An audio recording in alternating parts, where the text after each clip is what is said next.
It is 6 a.m. in the Mile High City. Good morning, Denver, Colorado. You've tuned into the Jeff and Bill Show, News Talk 710 ANUS. I'm your co-host, Jeff Hunt, along with Bill Thorpe, bringing you the freshest insights and hottest takes from the right, left, and center. Congratulations. You're waking up in the greatest country in history. Donald Trump's your president. We're kicking it off. We got a whole show for you planned today, especially to keep you warm because, boy, oh boy, Bill, is it cold out there. This morning, a flurry of text messages from our kids' schools. No school today. No school. That's some of them getting canceled. Man, it is. And you even said it was tough getting into work this it was morning. ridiculous this morning. There was a lot of snow out there, even in my neyborhood, which normally doesn't get what you've got. I was kind of hoping that one of the kids' schools would be closed or someone in my house so that I could use one of the all-wheel drives, but no. Bill had to walk both ways uphill in a storm. It's a mess out there. The basic thing is that the roads are going to be select neighborhoods, obviously, are going to be worse than the main roads. In my opinion, your biggest problem this morning is going to be stopping. And what I mean is coming to a stop, it's going to take you a lot longer. And then starting after you're at a stop is also going to be more difficult. So take that into consideration. If you're coming up on a stoplight and you can slow down to 10 miles an hour and you can just keep slowly progressing towards it until that light changes, that is going to do you a world of good. Racing up to that stop sign or stoplight and then going through it, and then trying to start up again.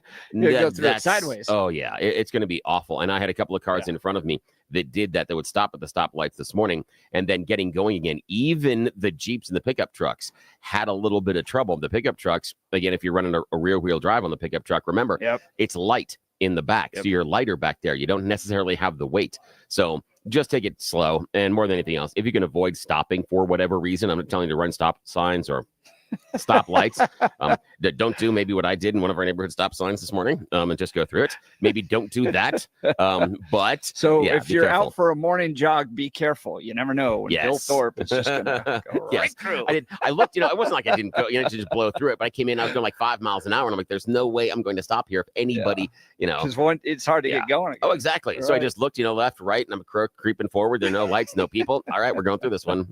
Sorry. And that was neighborhoods, not the big roads. Big roads are totally different game. That we got to stop. But that I slowed to a 5 minute mile per hour crawl in order to make sure that I kept the momentum going when I got near those stoplights. But again, I drive when nobody's on the road. So well, I think George Brockler would call that an admittance of guilt. Absolutely. So, I do swing that on by, George. Collect some fines from I'll be happy from our friend Bill here. Yes, absolutely. Well, we are broadcasting live from CPAC. That's the Conservative Political Action Conference here in Washington, D.C. An absolutely wild day yesterday with J.D. Vance, Elon Musk, the president of Argentina, bringing out a chainsaw, a silver-plated chainsaw yesterday. And Bill and I were talking before the show about it. I mean, if you had a chance to watch the speech, it was amazing. The energy in the room was crazy. And then Steve Bannon came out and I think gave the best speech of the night. Fix bayonets, fix bayonets. He was ready and even hinted, not even really hinted, but called for a third term for Donald Trump 2028. I went to a press conference where they're launching, not Steve Bannon, but another entity's launching its effort to support a third term for Donald Trump. They said it would require a small modification to the Constitution because you can't serve more than 2 terms, but they think they could do it in a way that would keep Barack Obama out. Yeah, that's great. So it's wonderful. The Constitution really, really matters until it doesn't. Good lesson. Well, Good be lesson. Changed. It'll be changed. Yeah, it'll be changed, really. So let's put a pin in that, and we'll come back to that the next time we start talking about the first and the second, about whether or not they can be changed. We'll talk about that, but that's for another day. Bill wants certain amendments in stone, and other ones not. No, I just keep reminding people that they can be changed, but I'm told they can't be. But it's weird that people keep telling me that they're set in stone. Aren't that way when they like them. Was always original intent of the Constitution. The original intent. And there were no term limits in the original intent of the Constitution as it relates to the president. And then they changed it. Oh, yeah, it's weird. So Billy and I will get back into that. But joining us here in just a second is Ron Eller. He's running for Congress in Mississippi, challenging Bennie Thompson, down there. So you're not going to want to miss this interview. But first, news with Blake Olson. Blake Olson. Blake Olson, news and comment. All right, Jeff, thank you very much. 21 and cloudy with snow in Denver, expecting a high of 41 today. The 7-10 5-day forecast coming up. Our top story, check the road conditions before leaving the house. If you do leave home this morning, as Bill said, difficult to stop and start this morning. Very slick conditions. We, the jury, find the defendant, Andrew Buin, guilty of criminally negligent homicide. A former Clear Creek County deputy has been found guilty of criminally negligent homicide for the shooting death of Christian Glass in 2022. 31-year-old Andrew Buin was found guilty of reckless endangerment in his first trial, but the jury was deadlocked on charges of second-degree murder and official misconduct, leading him to be retried. Buin is set to be sentenced in April. Glass's mother. Andrew Buin's alive. He's in rude health. He gets to live on his life. Our son is dead. 6 feet under. We had to fly with our son's ashes in our backpack on a plane to bury him in his home country. To D.C. we go. This is someone who lacks the character to do this job, someone who lacks the integrity to do this job. We know that. Our Republican colleagues know that. The nasty, slimy, greasy leftist DB Adam Schiff did not have a good day Thursday. Kash Patel confirmed as the new FBI director, and liars and cheats like Schiff know the criminals will be exposed, and his name is at the top or near the top of the list. The only qualification Kash Patel has to be FBI director is that when everyone else in the first Trump administration said, no, I won't do that, that crosses moral, ethical, and legal lines, Kash Patel said, sign me up. You know he's lying when his lips are moving. The problem is his lips are so thin you can't tell if they're moving or not.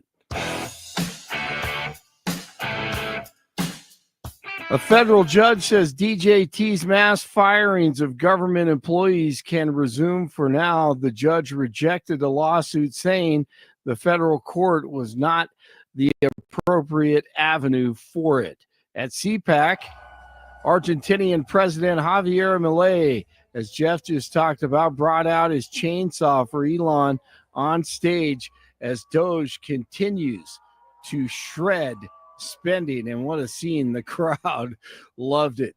Secretary of Defense Pete Hegseth says his department will have video fact checks so you know what is actually going on as the military returns to greatness. Ever since I've taken this position, the only thing I care about is doing right by the warfighters, by the troops.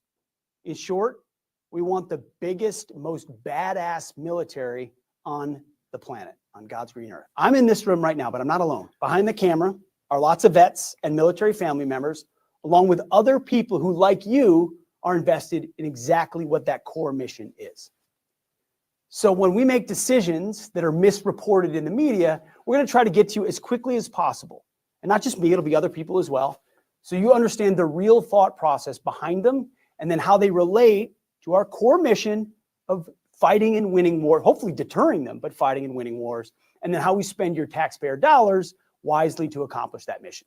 The Senate is adopting a budget resolution after pulling an all-nighter to get through all the amendments being tacked onto a GOP proposal. The vote was 52-48 along party lines.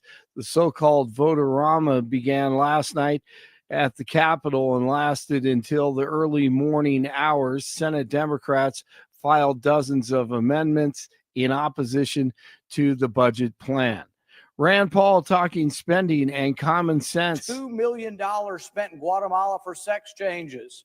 $3 million spent in Brazil for a girl-centric climate change. $4.8 million spent in Ukraine for social media influencers. While you're at it, we spent, not we, But the people who vote for this, I've voted against all of this, but the members of the Senate who voted for this spent several $100,000 sending designers in Ukraine to the fashion show in Paris. It goes on and on.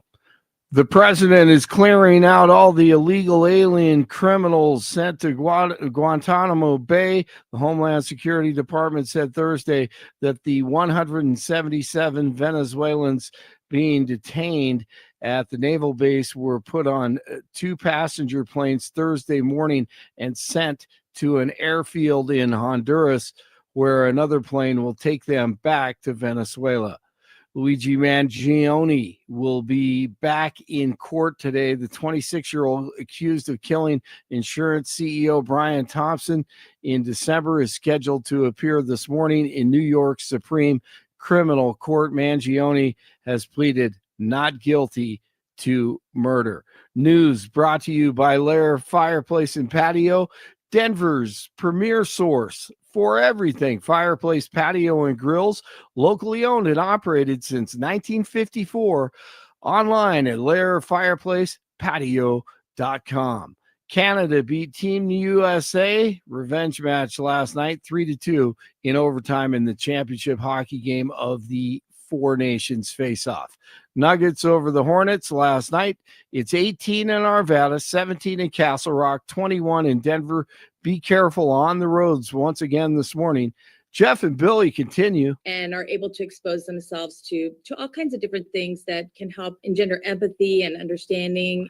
Blake Olson, News Talk 710 KNUS.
Welcome back to the Jeff and Bill Show. We're live in Washington, D.C. at CPAC. That's the Conservative Political Action Conference. We're going to get to our guest here in just a second. Look, for many of us, it's happening. Your hair might be thinning. Your crown's disappearing. Maybe hair loss has you feeling your identity's lost altogether.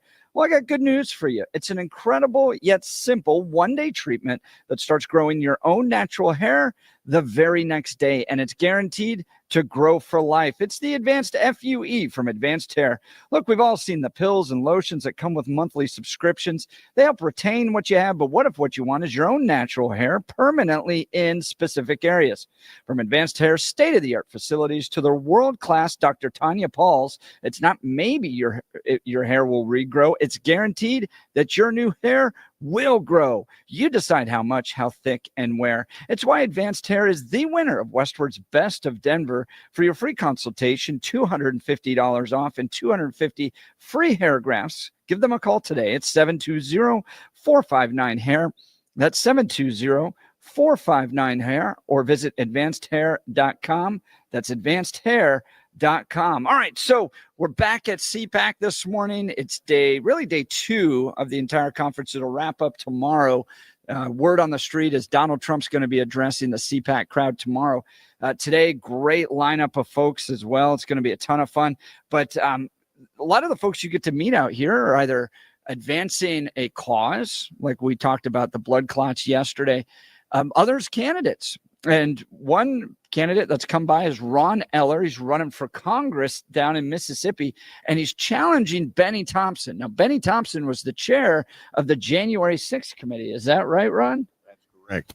Bennie Thompson was the chairman of the January 6th committee. He's also known to be the on the executive committee for the Communist Party. And he's been in office for 32 years right now. It'll be 34 when his term is up. Time for him to go, I think. Well, when you look at the 2nd Congressional District of Mississippi, it's unique. It is everything west of I-55 in the state, running from Tennessee to Louisiana. There are 30 counties. 16 of those 30 counties are in the top 100 poorest counties in the nation, 5 in the top 10. It is the poorest district in the nation. It's been under Democratic control for decades, and that's what good Democratic control has done, made these people dependent upon the government. We need to change that. You know, we see that in Colorado. We're a state that's deep blue through and through right now. Not a single Republican elected statewide, near super majorities in the House and the Senate, and everything's gotten worse. Exactly. Yeah. You know, conservative principles are what drive the economy and drive America. And we need to get back to conservative principles. You know, when you look at America, it's not a red America, a blue America, white America, black America. We're all Americans. And regardless of what party you think you belong to, you're an American first. And that's the only adjective we need to be using going forward. When you look at the Bible, the books of Luke and Mark talk about a kingdom that is divided is a house that'll fall. And our founding fathers talked about this. Patrick Henry's last public address, united we stand, divided we fall. Well, America, it is time that we reunite under a conservative principle and forget about party, forget about politics. It's time to get back to doing the job of being Americans. America first. Hoorah. We're talking with Ron Eller, and speaking of hoorah, you're a military man. Give us your background. That's correct. I spent a little over 20 years active duty, really in the Army. I went from the pay grades of E1 to E7, so I was a squad leader, platoon sergeant. I was a warrant officer, and eventually became a commissioned officer and retired as a captain. I spent 6 years in the South Pacific, Panama, Egypt, Israel, 3 years in Germany, places like Fort Benning, Fort Bragg, Fort Rucker, DC, West Point, Fort Campbell. I moved enough times that I moved my wife and oldest son 18 times, and they didn't go to a lot of those places. They never went to Bragg. They never went to Rucker, Panama, Egypt, or Israel. We were a family on the move, doing the duties and business of the American government and people. Well, let's talk about the direction of the military now under Pete Hegseth. What are your thoughts? Well, you know, Pete and I have a commonality. I actually have met Pete in passing, but our ears are a little different. I retired from active duty on August 1 of 99, and that's about the time he was coming on. But we both served in the same infantry brigade at one point, the 187th Infantry Brigade, and he seems to have his head screwed on straight. Yeah. And my dealings with him in the past, you know, we need to forget about this DEI stuff in the military. We don't need warriors who are fabulous. We need warriors who are fierce. Hoorah. I love that one. That's a good line. We don't need warriors who are fabulous. We need warriors that are fierce. So let's talk about this district and the race you have ahead of you. I mean, this is one that's been controlled by Democrats for 30 years. Well, at least one Democrat for 30 years. Let's talk about how you defeat them. Well, when you look at the district, it is D plus 14. It's 65.2% black. So, you know, they would tell you there's no way that a white Republican is going to win that race. But I believe that's not true. You know, if I can get the RNC behind me, if I can get a Donald J. Trump to stand up and say, hey, you know, this race is important. It's time to retire this fool. He tried to take away President Trump's security detail. When President Trump was in office the first time, after he was acquitted under his second impeachment, he came out on national news and said he was suing President Trump. And that was one of the reasons why I decided to run for office. Two things happened in the same week. In Mississippi, there was a legal case because COVID was going on, where a 9-year-old girl named Lydia Booth was thrown out of school because her mask read, "Jesus loves me." And I saw that on our local news, and that really made me mad. And then Bennie Thompson comes out and says these things. And that was the straw that broke the camel's back for me. I went to work and I talked to my boss about it, and he was like, Ron, that's crazy. And I told him about it. And the following day, my wife and I, we went to Sam's Club. And while we were there, I found this little lapel pin. I'm trying to dig it out of my pocket. Yeah. And it was my Noah and Jonah the whale story. Here it is. Show it up here. Okay, Yeah, you so can this pop it is out. United States Congress on it. And I found that in Okay. the parking lot on the ground. It was a box. It was laying on the ground upside down. I put it in the box now. Yeah. And I was like, oh my God, I spoke these words the day before. And, you know, maybe it was a little in jest, but it's like God sent me a message even a fool like me could read. That's wild. Yeah. And you've been gearing up for this race ever since. I mean, that was in 22. Yeah. wow. We're talking with Ron Eller. He's running for Congress in Mississippi, and he wants to challenge Bennie Thompson, big time Democrat on Capitol Hill. I mean, he's up there with the Nancy Pelosi. He is and the senior, Jeffries, right? He's a big, exactly right? But what has he delivered for the people? I mean, 30 years. I mean, I'm looking at Mitch McConnell too, and yeah, Mitch got some of the judges through and all this stuff. But geez, after a while, kind of go do something else. Well, you know, that's the problem. We have career politicians that are there for life. I don't think the founding fathers intended to have people like Mitch McConnell, Nancy Pelosi, or, you know, Bennie Thompson there for 30, 40 plus years. Wow. You know, it's time that we get new blood in there, somebody with a new, fresh idea that can promote and move things forward. When you look at Mississippi's economy is really based on agriculture. It brings in over $8 billion a year. Most of the second congressional district is the Delta. That's where all these crops are grown.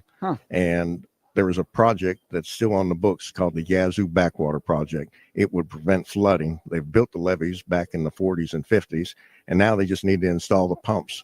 Just a couple of years ago, they were ready to install the pumps. Bennie Thompson goes to the EPA, got the project shut down. That cuts the growing season in the state of Mississippi. We could actually be growing crops darn near 365 days a year. We could add a third crop. Think what that would do to the economy of the state of Mississippi. And not only is food an economic issue for Mississippi, but it's a national security issue. You let any population go hungry for 3 days and you'll have riots in the streets that make the summer of peace and love look like a school picnic. Wow. We're talking with Ron Eller. He's running for Congress in Mississippi. VoteRonEller.com is his website. VoteRonEller.com. Bill, any questions for Ron? Yeah, Mike. You were talking about the DEI programs inside the military. Is your concern based on readiness, sir? Yes, sir. But if you look at this and think about this, if you go back to your psychological manuals, for a long time, that would have been considered a body dysmorphic syndrome, and that's a psychological condition. You know, people with psychological conditions have concern about these individuals and security. Not only am I retired from the military, cardiac surgery and things like this, and I have concerns with things like that.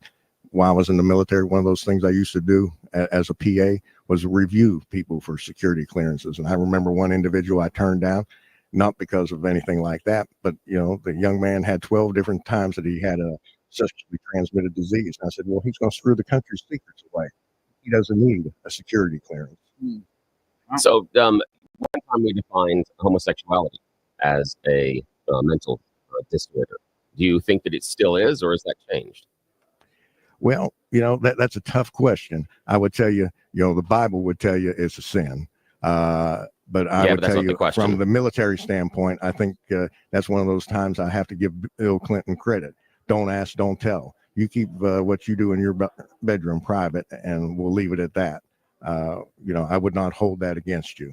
Okay, But, so I take it as not being a it mental disorder. So the idea of being transgender or something else could also be incorrectly identified as psychological, because we've done that before. But okay, I believe that, you know, when we start talking, particularly with children that are, you know, 4, 5, 6, 7 years old, talking about changing their gender. Yeah, but we're talking military right now. Don't bring the children in. With all respect, sir, with all respect, don't bring the children into this. We're talking about military service. Children aren't serving. We're talking about people that are adults. Now let's talk about it. I'm going to go back to what the U.S. District Judge asked recently of the lawyers, the DOJ. How does use of pronoun or sexual orientation impact someone's ability to do their job? Why referring to someone else as a different pronoun? How does that hurt readiness? Well, when we look at readiness is a kind of a funny animal. I need people, like I said, who can go out and fight. And, it's like when we decided we're going to start putting women in the infantry. Well, they don't have the same physical capacity as a male. Now, I would assume a transgender probably, if he is a male and trying to be a female, would have the physical capacity. But if he's doing these hormones and things, we don't have the ability to have those things out on the battlefield. You need to, man up and be a man. If you're a woman, you need to be a woman. There are two genders, and that's it, cut and dry. And but those transgender people are taking on one of the genders. They're still honoring the idea of two genders. You haven't shown me that they lack the ability to do the job. You may disagree with them, but you haven't shown me that impacts readiness, because again, you were willing to say that someone that is female may meet a different qualification. And we just had a guest on the show yesterday that talked about abuse that women affect on men inside relationships as far as domestic violence. And we don't really. So the idea that women or someone that is presenting themselves as a woman can't be aggressive or be a warrior, I think is silly. Let's go back to the question. How does it impact readiness based on what pronoun you choose? It's not all about a pronoun, brother. I'm here to tell you that it creates problems. Let's be honest. Alpha male. What problems? Enunciate on that. Most of the military is not liberal like yourself. Most of the military is pretty conservative, cut and dry, and it affects unit cohesiveness. Yeah, wasn't that the argument at one point about segregation? Can't say that it was. Yes, it was, but that's okay. So understand where you're going with this. And you got to be honest too, when you look at some of the efforts to promote transgenderism in the military, you got really weird or pictures. Accepts. No, the guys wearing the dog masks, but the dog masks, and then the pictures. Isn't it just a lot of that's advertisement? That's not acceptance. Sure it is. It's allowing them to be there. No. No, the dog mask. Was the military going out? Was the military going out and telling you want to be? So the military was telling you to be transgender. It's a weird animal submission thing. And to Ron's point, Bill, when you're looking at the mission of what the Army's there to do, they're trained killers. And it just felt like under the Biden administration, you had this bizarre distraction in an effort not to have the most effective military out there, but to be driving special interest, social issues Jeff, within the military. Let's see if you can answer the question. Sure. The DOJ was asked by a district judge. How does someone's use of a pronoun impact readiness and their ability to do their job? Same with sexual orientation. So I really liked Ron's answer. Is if you have somebody that's going under a lot of medical transitions, especially, to try to change their gender, and you're going to be put in a foxhole for days, weeks, months, does that become a distraction from what your real job out there is to do? How many times? It's just like an insulin diabetic. I can't put them in a. Yeah, you can't. So, okay. I can't put an insulin diabetic out there in the foxhole because he's not going to have insulin. So if that person at the time is going through those transitions, you may not put him in a foxhole just like you wouldn't with a diabetic. That you just answered your own question. Why should I be paying this person to do a job that they're not able to do? Okay, so we shouldn't have diabetics in the military. They root them out. Okay, so no diabetics. Who else should we not have in the military based on their ability? Because right now you're saying diabetics. Who else should we take out? No, obviously no gay people. Obviously no transgender. No diabetics. Who else? What about someone? I didn't say that you couldn't have gay people. What about someone? Yes, you implied it. What about kidneys? What about someone who goes to kidney dialysis? I said Bill Clinton had the right statement there and the right program. Don't ask, don't tell. Yeah, but what you talked about in your bedroom. You keep in your bedroom. Yeah, but let's go back to your thing about having warriors, not people that are fabulous. You know exactly what that meant. That's exactly the implication. I think it went back to what I said, where you have this exactly the kind of bizarre interest in promoting a social agenda, like the show me the promotion thing, man. The dog pictures. The advertising didn't go around saying, "Hey, come to the military and be gay and transgender." That was weird. That was Like it's weird, a but I weird don't agree it's animal promotion. submission thing. The issue is Like, I don't what the hell agree is that's that doing in the advertising or military? promotion of a specific lifestyle based on the military. They're not saying It's an come effort join to the drive army. acceptance. No, that's fine. Neither one of really? you think that's fine in the army? You Here's the think thing. people dressing I think- as nope. dogs in sexual No. submission is hang on a fine sec. for the military? I think looking at acceptance is fine. So far, neither one of you has shown any reason Acceptance. that it impacts. You think that's okay that to it accept? impacts readiness. I'm You- talking you about think- transgender. Hang on a sec. Let's put that aside. Okay, I don't agree with what they were doing in that picture. Who cares? I'm talking about people that are transgender, not people that are doing the dog thing. I'm talking about people that are presenting themselves as a different gender, and I don't see any indication that it impacts readiness. Same things with people that are diabetic. Same things with people that are gay. You want to stick on that picture? Fine. The picture's wrong. Fine. But I don't want those people. But again, we don't know those are necessarily transgender or anything else. If you're going to allow somebody to have their junk cut off or to have things added, what's the difference by your thought process? Here's the thing. I gave you that as a win because I want to move the conversation forward because you're sticking on this one little point about these people doing this. I don't agree that they were advertising and or promoting I think it. Ron's asking you why your line's drawn there. Okay, I don't draw the line there. I'm fine with it. You better with that? I just wanted to move the argument forward because you're sticking on that one tiny point. I wanted to try to get to a larger conversation, and I was willing to give you that point just so we can move the conversation forward. But that is proven impossible. Well, no, I think what I've been arguing for, and I think Ron has as well, is that you're into the military's become this tool for driving the social agenda, not winning wars, right? Pete Hegseth goes back to this over and over again. Donald Trump, there's a role and responsibility for the military. They are our trained killers to defend our interests in the world. And now you have all of these discussions about who you're sleeping with and can you change your gender and guys taking pictures with weird dog costumes on it. And I think everybody's going, what's the point? Hell? Yeah, that was the exact same this questions that were there when we talked about the don't ask, don't tell and allowing gay people to serve openly in the military. Same thing.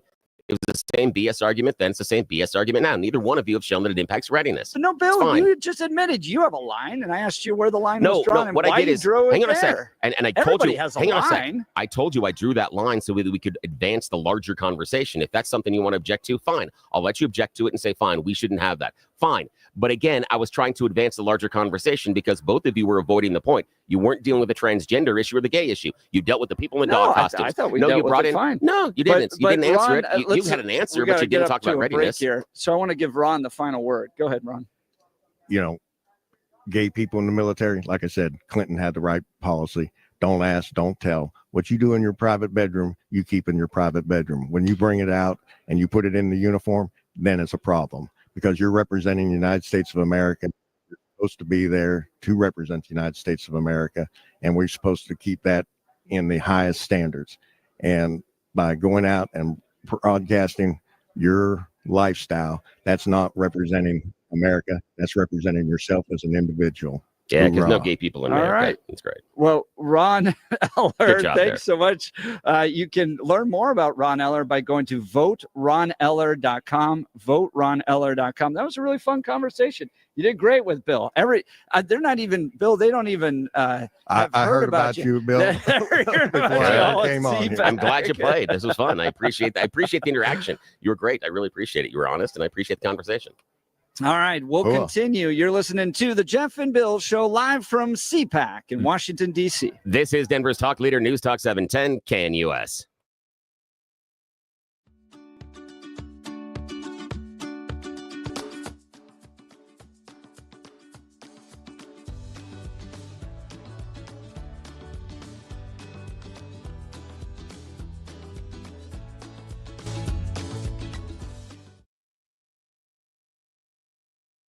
We'll start off the day with snow. By mid to late morning, it'll taper off. Then skies will be becoming partly cloudy by afternoon, so watch out for a slow commute. Wet to slick roads out there. Temperatures by afternoon making the mid to upper 30s. Clear tonight. Could see some areas of fog. Lows teens and 20s. Patchy morning fog Saturday, but much warmer. Temperatures really jump back up. We'll be low to mid 50s Saturday, upper 50s Sunday. By Monday and Tuesday, could see low to mid 60s. Meteorologist Don Day in the 710 KNUS Weather Center.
Welcome back to the Jeff and Bill Show. So this week we're at CPAC, it's the Conservative Political Action Conference in Washington, D.C. Next week we're doing a live broadcast at the IHOP in Greenwood Village, right, Bill?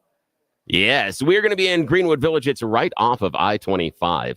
We're going to be there broadcasting live, and we've just got confirmation that Jeff Hildebrand is going to be joining us that morning. Nice. So it's got to come out there. Poet. Yes, it's going to be awesome. So basically, I-25 north of Arapahoe Road. You probably want to get off at Arapahoe, take the first right, and you wander on down the road that's there, and then it'll be over on your right-hand side. Pretty much what you want to do. I'm sorry, if you're coming down, you get off at Arapahoe Road, and you want to go to the east. East is where you want to go. It's right where I'm coming from my home. So it could be different from your home. I should not assume that you all are staying at my home the night before. That I don't think we have the room, but I would appreciate that. It'd be fun. But yeah, so we're coming on down, get off I-20, go on I-25, get off on Arapahoe, go to the east, and then you take your first right. So you then again are heading back to the south, and then you go ahead and you'll just run into it. Come on out with us. Jeff Hildebrand will be there. Mike Boyle is going to be there. The best thing is they have hooked up you, our listeners, with a $7.10 IHOP special breakfast.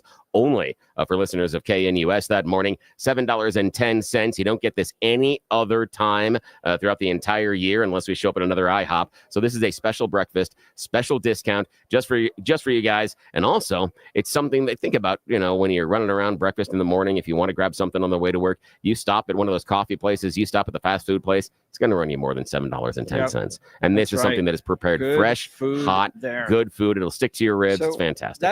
That's next Wednesday. Now, sitting down with us right now, live on the studio, is Karen England. I've known Karen for a long time. She is a force out there for parents' rights, especially in the classroom, and all the crazy agendas being pushed on kids. Karen, thanks so much for taking time to join the Jeff and Bill Show. Oh, absolutely. Thanks for having me. Sorry, Bill isn't here. Yeah, no, see, they're all learning about you, Bill. Great. They want you to come here. So, Karen, tell us what you're working on now. Well, what we're working on now is stopping the sexualization of our kids in the schools. I mean, our kids are there with other adults for 6-8 hours a day. They're being indoctrinated. They're being sexualized, whether it's the curriculum or the books. I know I'm making Bill happy right now. And so I think that we need to get back to academics. So we're working on taking back our school boards, taking back our classrooms, and that's one of our websites, takebacktheclassroom.com. Takebacktheclassroom.com. Now, we're dealing with a big case in Colorado between the ACLU and the Elizabeth School Board. And Elizabeth School Board could have quietly taken some books out, not told anybody, but they did a very public process. They looked at the books, and these books are just straight up pornographic. I mean, if I read them publicly on this show right now, I would lose I would lose my job. And yet some activists think that elementary, middle school kids deserve access to these books. Not just deserve access, but I can't tell you how many of them are assigned for English Lit in 9th grade, which is 14 years of age. Wow. And that's why I got really passionate about that. They did the right thing by going public with it, which is what actually the PICO, you have to go public and follow your policy. But I asked you before we came on the air, can I read some of the stuff that, like, there's one book that we've gone through 35 states. There's one book that's in every single state. Really? Yeah. This is not just Colorado. I live in Clarksville, Tennessee, Red County, Red State, right outside of Fort Campbell. We have some of the worst books and we have a state law against it, but nobody likes to follow the law. You've got to really be active at the local level to get this pornographic stuff removed. Well, what we've learned is that they're just kind of book retailers are selling all these books or donating them to libraries, and they're just kind of sneaking this stuff in there purposely. But a lot of the librarians, they're just getting big boxes of books. They're not going through all of them. Well, yes. And the American Library Association is dictating this, and they're not, just like the teachers union, they are not the friend of the people. They are not your everyday librarian that we had when we were growing up. So a lot of this stuff, and our website, takebacktheclassroom.com, we marry the school district with the books that are specifically in the school district, and then we have PDFs that actually show you the content in the books. So you can decide if it's pornographic and you want to challenge it. Our new website coming out is going to have a legally written challenge so that you can, for each book, so a parent can then use that at any school district and take that forward to start the process. Let's let these school boards decide if these are pornographic or not, and then decide if you want those people as your school board members. Bill, we've only got about a minute or two. Any questions for Karen England? When you talk about the sexualization inside of the schools, can you define that? What do you mean? What do you see as the sexualization of our kids inside of schools? Oh, I think they're preparing them at early ages to talk about sex with strangers. And that starts to prepare them, whether you like this or not, and you're going to think this is hyperbole, but it begins grooming. And when you are having an adult give a 12-year-old or an 11-year-old book on this, or actually better yet, there's one called The Big Bath House, where it's supposed to be about Japanese culture, but it's nothing but naked adults and kids in a big pool. So you give that to a kindergartner. Kindergartner America doesn't see Japanese culture. She sees a bunch of naked adults with naked children in a bath. That's desensitizing our kids and sexualizing them and getting them comfortable to talk about sex and their bodies with strangers. Any way you look at that is grooming, and that's preparing them for online. Again, desensitizes them, and it does start really early. Again, go to our website and see if you don't think those. Now, who do you think is doing the grooming, and who's the people that are grooming the kids in order to, take advantage of them inside the school systems? Well, first of all, I'll say, there's a lot of teachers that do it. We just had this case in Colorado, but I don't think a lot of them are intentionally grooming them. I think there has been this thing in academia where, hey, kids need to, explore their sexuality, totally against the parents' values. It's just a clash of worldviews, and parents don't want that. So I don't think one person's doing it intentionally. These people that are writing books, most of these books are actually for adults, not for a minor child. And so whether or not that one person is intentionally doing it, the truth is it is being done. And at takebacktheclassroom.com, you can actually see the books that are in the school, and we highlight the pages of the book. So there's no question. And Bill, go look. You decide if you think Big Bath House is appropriate for a kindergarten picture book paid for with tax dollars. We're talking to Karen England. Takebacktheclassroom.com. We got to have you back for a longer segment because I think you and Bill would have a fantastic conversation. We got You Choose the News coming up. You're listening to the Jeff and Bill Show live from CPAC. This is Denver's Talk Leader, News Talk 710 KNUS.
We are getting it started here at CPAC in Washington, D.C. You're listening to a special live edition of the Jeff and Bill Show from CPAC. We're going to take a little moment in the midst of all of our guests swinging by our booth here to do crowd favorite, You Choose the News. Yes, it is Friday. You know what that means? It is the loser edition of You Choose the News. Those stories that Jeff and Blake didn't think were worthy of our attention.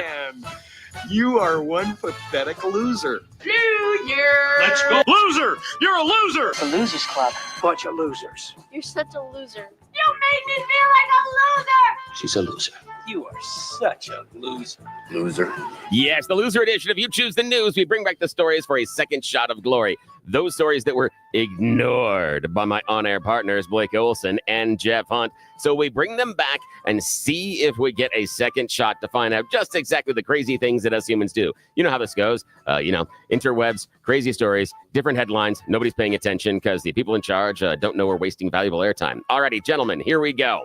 Blake Olson in the newsroom, Jeff Hunt live at CPAC. Your choices. Headline number 1, police unable to crack the case. Headline number 2, we've all been there. Headline number 3, just following directions. And headline number 4, it's not mine, but I should keep it. Mr. Hunt.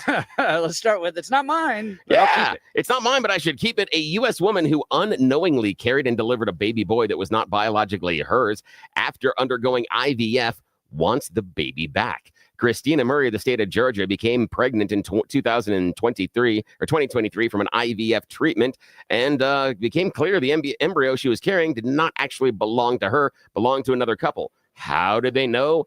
Well, she gave birth to a little black boy, and they're a white couple. They did some DNA testing. They found the original parents. They gave the baby to the parents, but now she says, I formed a bond with the baby, and she's going to court because she wants the baby that's not hers back. Oh, I know. She wants someone else's kid. It is complicated. Okay, Blake, we're not going to comment on that. The parent, I guess, or the child has 2 kids. I know. Or It's 2 like, parents. it's crazy. Yeah. I'd say for the kid, take it because you get 2 sets of Christmases. That'd be great. No doubt. All righty. Blake Olson, your choice, sir. Police unable to crack the case. We've all been there or just following directions. Police unable to crack the case. Yeah, we go to Seattle for this one. The police are unable to crack the case. Police in Washington are trying to solve a Luna Park Cafe break-in. The Seattle Cafe relies on breakfast as the best important meal of the day. Also, it is their bonus. It is their time where they make the most money. And unfortunately, recently, someone broke into the restaurant and stole 540 eggs. They also took bacon, ground beef, blueberries, and some other liquid egg products. Total cost of the items nearly $1,000. So yes, remember, Blake, when we were kids, we were so largesse and all the money, we used to take eggs and throw them at our enemies. Yeah, but now you have to steal them from a restaurant. Yes, it's all gold. It is. It's all gold now. Who knew that we were living so high on the hog when we were little? All right. Why didn't I save those eggs? Exactly, man. Okay, Jeff Hunt, final choice, sir. We've all been there or just following directions. Just following directions. Yeah, just following directions. Race runners in Glasgow, Scotland were sent in the wrong direction because a prankster buried the arrow signs and pointed them down a path that is not part of the trail at all. Participants in a race in Castlenook Woodlands went down the wrong path because a member of the public pretends to be a marshal and changed all the race signs. For me, this would have been a good idea in my 20s. I would have loved to do that. But yeah, they've arrested the person, everything else. But yeah, they just went there and they changed the arrow signs. I've wanted to do that all the time. Someday I'll tell you about the time that we set up a fake detour on 6th Avenue. Totally fake. Oh, nice. Yeah, wasn't real. Alrighty, that's the end of You Choose the News. Back to you, sir. All right, Jeff Hunt and Bill Thorpe broadcasting live from CPAC in Washington, D.C. We're going to continue. You're listening to the Jeff and Bill Show. 710 KNUS.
It is 7 a.m. in the Mile High City on this Friday, February 21st. Good morning, Denver, Colorado. You've tuned into the Jeff and Bill Show, News Talk 710 KNUS. I'm your co-host, Jeff Hunt, along with Bill Thorpe, bringing you the freshest insights, hottest takes from the right, left, and center. Congratulations. You just woke up in the greatest country in history. Donald Trump's your president. We're kicking it off this morning. I know it is very cold, very snowy where you are. We're doing a live broadcast from CPAC here in Washington, D.C. Bill's back in the studio in Denver. I'm out here in Washington, D.C. It's cold, but we're not nearly getting any of the snow that you all are getting there. My kids woke up. I woke up to a flurry of text messages, all from our kids' schools saying, school's canceled today. And, you know, I think the Hunt House is enjoying it, but Bill, your kids, yeah, they still have to go to not school. As lucky. No, I was hoping to abscond with one of the all-wheel drives in the house, but no, everybody has to go to work and school. So, yeah, Bill rode his bike to work. Yes, I did. Morning. Yes, I did. I paid a homeless guy to pull me on a sled. No, the thing I'm to tell you is that driving in this morning, those neighborhood side roads, they are an absolute mess out there. You've got snowpack and slick conditions that are going to be on the streets. So understand, four-wheel drive, all-wheel drive is not all-wheel stop or four-wheel stop.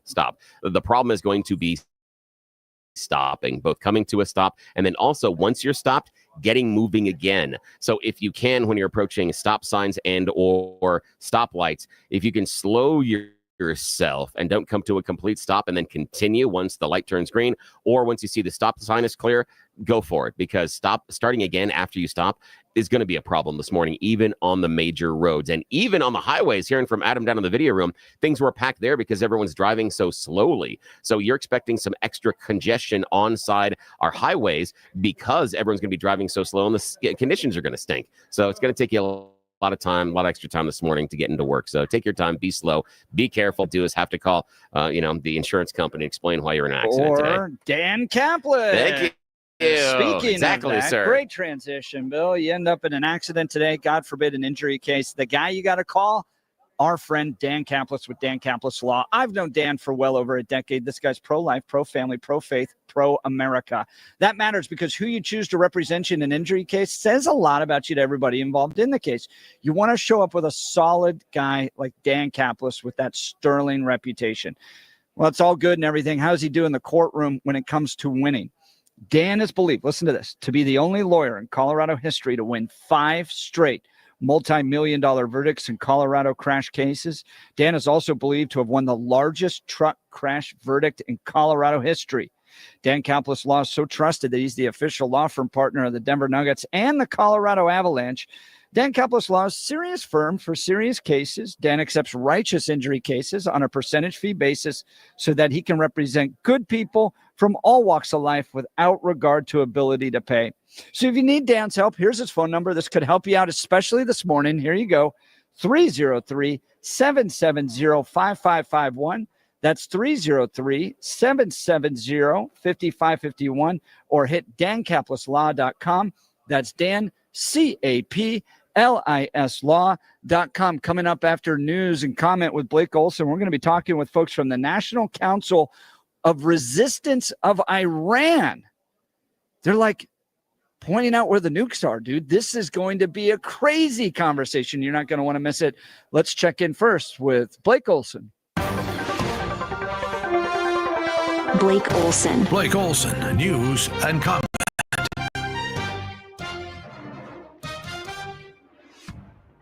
Thanks a lot, Jeff. It's 23 and cloudy with snow in Denver, expecting a high of 41 today. The 7-10 5-day forecast coming up. Our top story, of course, road conditions are challenging, as Captain Bill just reported. Difficult to stop and start. Slick conditions out there. Use caution. We, the jury, find the defendant, Andrew Buin, guilty of criminally negligent homicide. A former Clear Creek County deputy has been found guilty of criminally negligent homicide for the shooting death of Christian Glass in 2022. 31-year-old Andrew Buin was found guilty of reckless endangerment in his first trial, but the jury was deadlocked on charges of second-degree murder and official misconduct, leading to him being retried. Buin is set to be sentenced in April. Here's Glass's mother. Andrew Bune's alive. He's in rude health. He gets to live on his life. Our son is dead. 6 feet under. We had to fly with our son's ashes in our backpack on a plane to bury him in his home country. Well, the U.S. is reportedly refusing to co-sponsor a UN resolution backing Ukraine on the anniversary of the Russian invasion. The resolution backs Ukraine's territorial sovereignty and demands Moscow withdraw its troops. The U.S. is also objecting a G7 statement planned for next week that condemns Russian aggression. That's because this administration knows the globalists want World War III and DJT wants peace. And this is how you accomplish it. Back at home, Secretary of Defense Pete Hegseth talking transparency and Doge. Obviously, with all the safeguards on classification, they know that. Many of them are vets. They care just like we do. To find the redundancies and identify the last vestiges of Biden priorities, the DEI, the woke, the climate change BS, that's not core to our mission, and we're going to get rid of it all.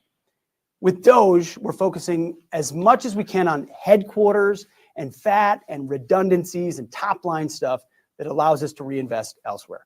We welcome Doge, and finding those efficiencies is how we save taxpayer. Taxpayer money, obviously. How refreshing. The Navy is relieving the captain of the aircraft carrier USS Harry Truman days after the nuclear-powered vessel collided with a merchant vessel near the Suez Canal. The Truman was waiting to enter the canal February 12th when it struck a merchant vessel. It's now undergoing repairs in Greece.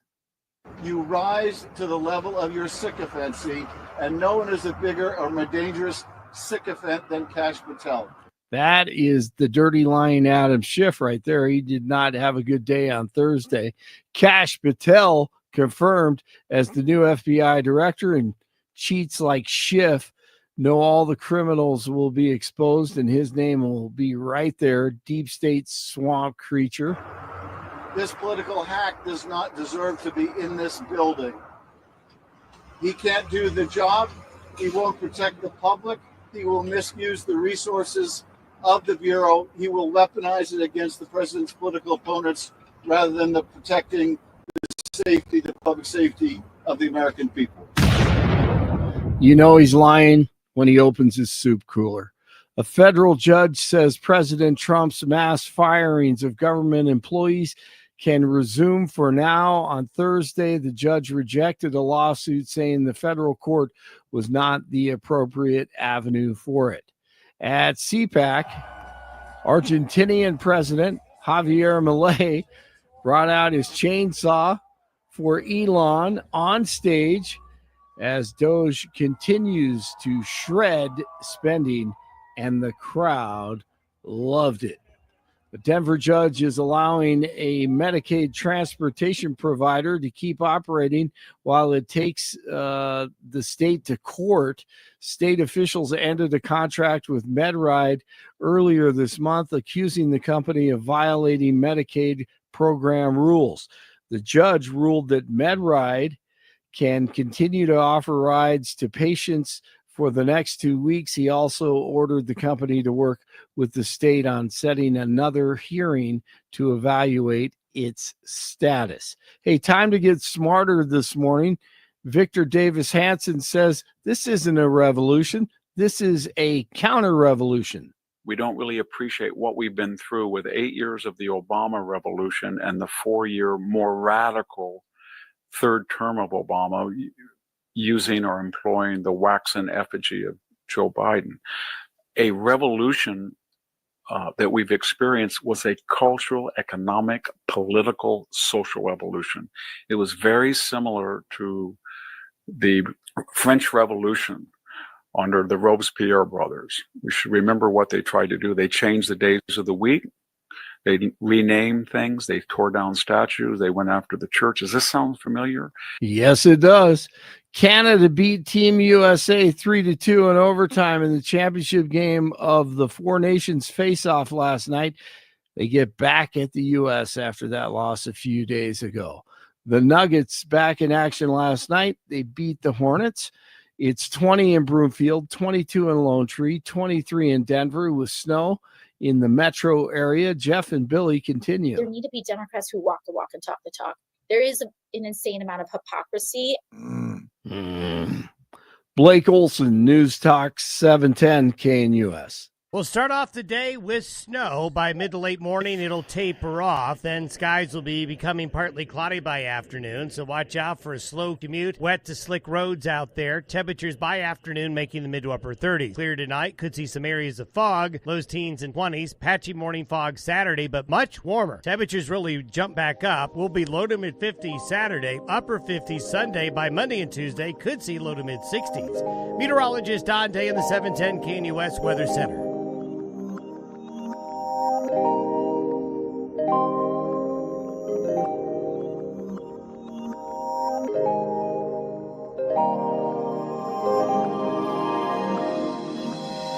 Welcome back to the Jeff and Bill Show. We're broadcasting live from CPAC. That's the Conservative Political Action Conference in Washington, D.C. This is a great event, in part because you just get to meet some of the most fascinating people. Stuff you didn't even wake up thinking about today, you now get to learn about. And this is a big deal, guys. Joining us now is Alireza Jafarzadeh, and he's the Deputy Director of the National Council of Resistance of Iran. Oh, my goodness. So first of all, Alireza, thanks so much for joining us. Tell me about the work you do. Thank you, Jeff. First of all, it's a great pleasure to be on your show. And what we do, actually, we're with the Parliament in Exile, and we are the Washington office of the Parliament in Exile. That the whole purpose of this Parliament in Exile is to affect change in Iran, end the rule of the clerics, replacing it with democracy, with freedom, with a republic form of government that where the vote of the people counts.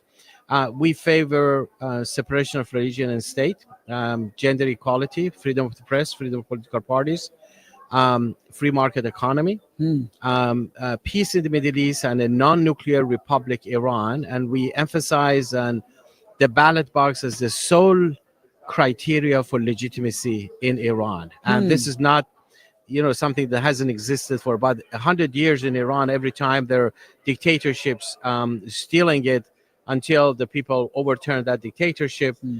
Now, there is tremendous momentum for change in Iran now, because since 2018, there have been rounds of major uprisings in all 31 provinces of Iran. People want change. And it's no longer just the intellectuals involved in the protests. It's now the poor, the deprived, the smaller towns and cities. People who used to be the bedrock of support for the Ayatollahs are now totally disillusioned, are revolting against the regime. They see the Ayatollahs as the biggest thieves they have ever had. Iran is a very rich country. We have the second largest oil and gas reserves combined in the world. Yet, 80% of the population live below the poverty line. Real 80%. 80%. And where does the money go? And a lot of this is actually based on the regime's own figures. And where does the money go? Well, actually, first it goes to fill the pocket of the clerics and the Revolutionary Guards. Second, it goes to the proxies that they have in the region. Hezbollah, they got all the money from Iran, all the training, the weapons that they send there. The Houthis in Yemen, the Shia militias in Iraq, and they spend at least $50 billion to keep Assad in power in Syria as their biggest ally. So the good thing is that all of the support the regime had in the region, the proxies, are gone. And this regime has never been so weak, so vulnerable. And the only thing that they're now hanging on to after losing a lot of these proxies is the nuclear weapons program, which, by the way, we played a big role in exposing it and trying to halt their nuclear weapons program because they wanted for their survival. and we exposed a nuclear site in Natanz in August of 2002 that triggered the inspections of the Iranian nuclear sites for the first time by the UN watchdog. And we continue to do that. And we're saying no nuclear site should exist in Iran because it's all about weapons. It's not about energy. It has no peaceful nature whatsoever. And that's like the focus of our work here, and trying to share information with the administration, with Congress, with the media, and the general public. Wow, we're talking with Alireza Jafarzadeh. He's a deputy director of the National Council of Resistance of Iran. Tell me about, from your perspective, how the Trump administration, the Biden administration have dealt with Iran, and whose policies do you think are working better? Well, obviously, you don't need analysts to tell you what works with the Ayatollahs and what doesn't work. Just look at the facts on the ground and speak for themselves.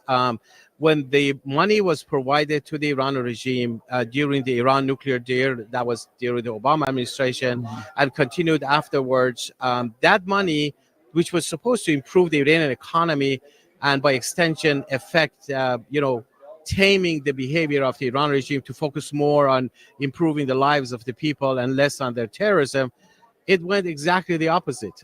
All the money went to further empower the proxies of the Iran regime, because the whole economy itself is controlled by the Iranian Revolutionary Guards. So every single dollar that goes to Iran, it all ends up in the pocket of either the clerics or the Revolutionary Guards, and further empowers them. That's why, the policy of appeasement, the policy of negotiations, the policy of, what we call hostage diplomacy that the regime was pursuing and the West was going with it. Tehran takes hostages and say, okay, give us this much cash, this much money, we'll return your hostages. And guess what? They take more. And that, hostage taking has become, a most profitable business for the Iranian regime. That's why that policy has to end. And that's why when President Trump on February 4th announced the maximum pressure policy on the Iranian regime, holding them accountable, shutting down all of their nuclear sites, obviously that doesn't, it doesn't make the Ayatollahs happy. That's exactly what you want to do. But also it sends the right signal to the people of Iran that the kind of support that the regime claims has from the outside world is no longer there.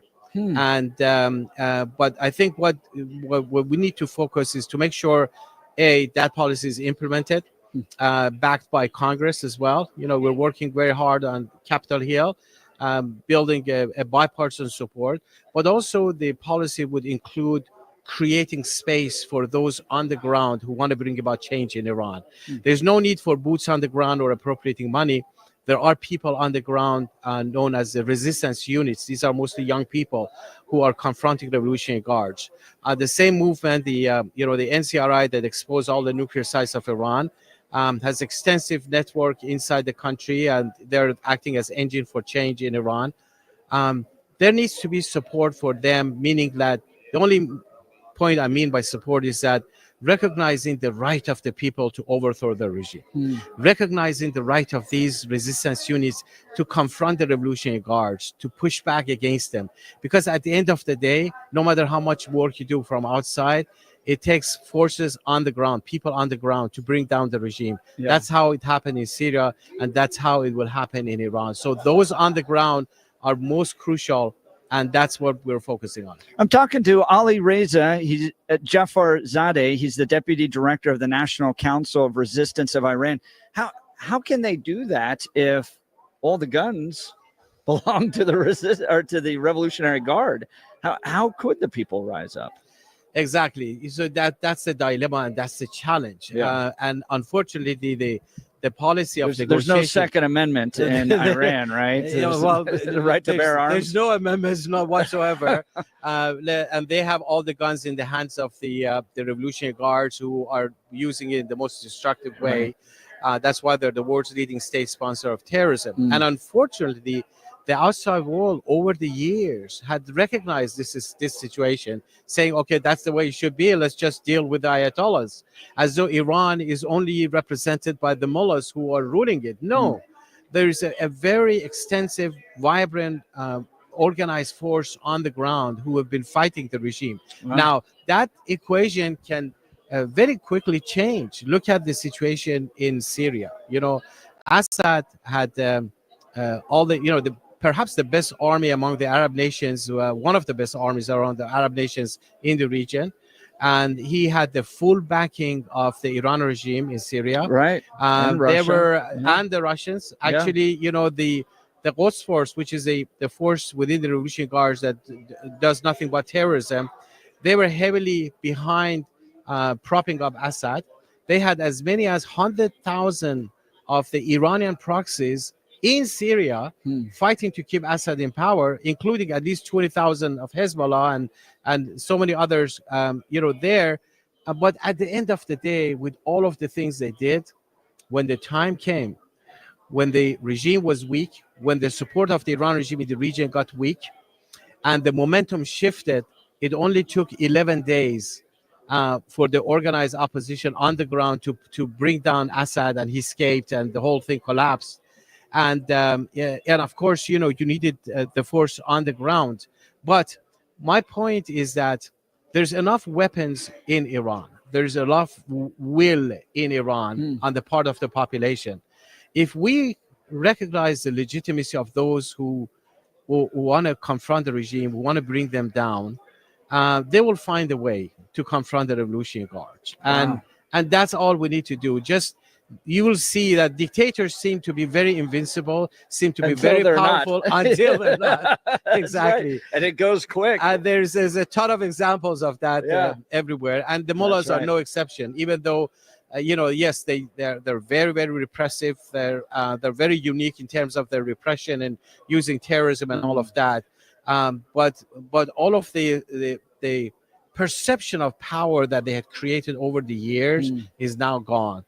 The world has now seen that the head of the snake of war and terror in the region lies in Tehran, but also so does the solution.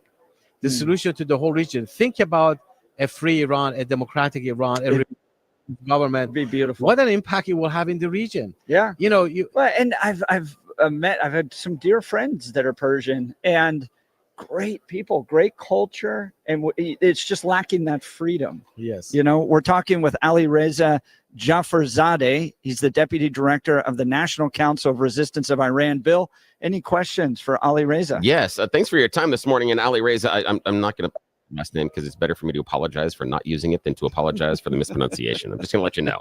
So Alireza, I really appreciate you joining us today. I've got a couple of questions. First one is, what does the United States get wrong about Iran?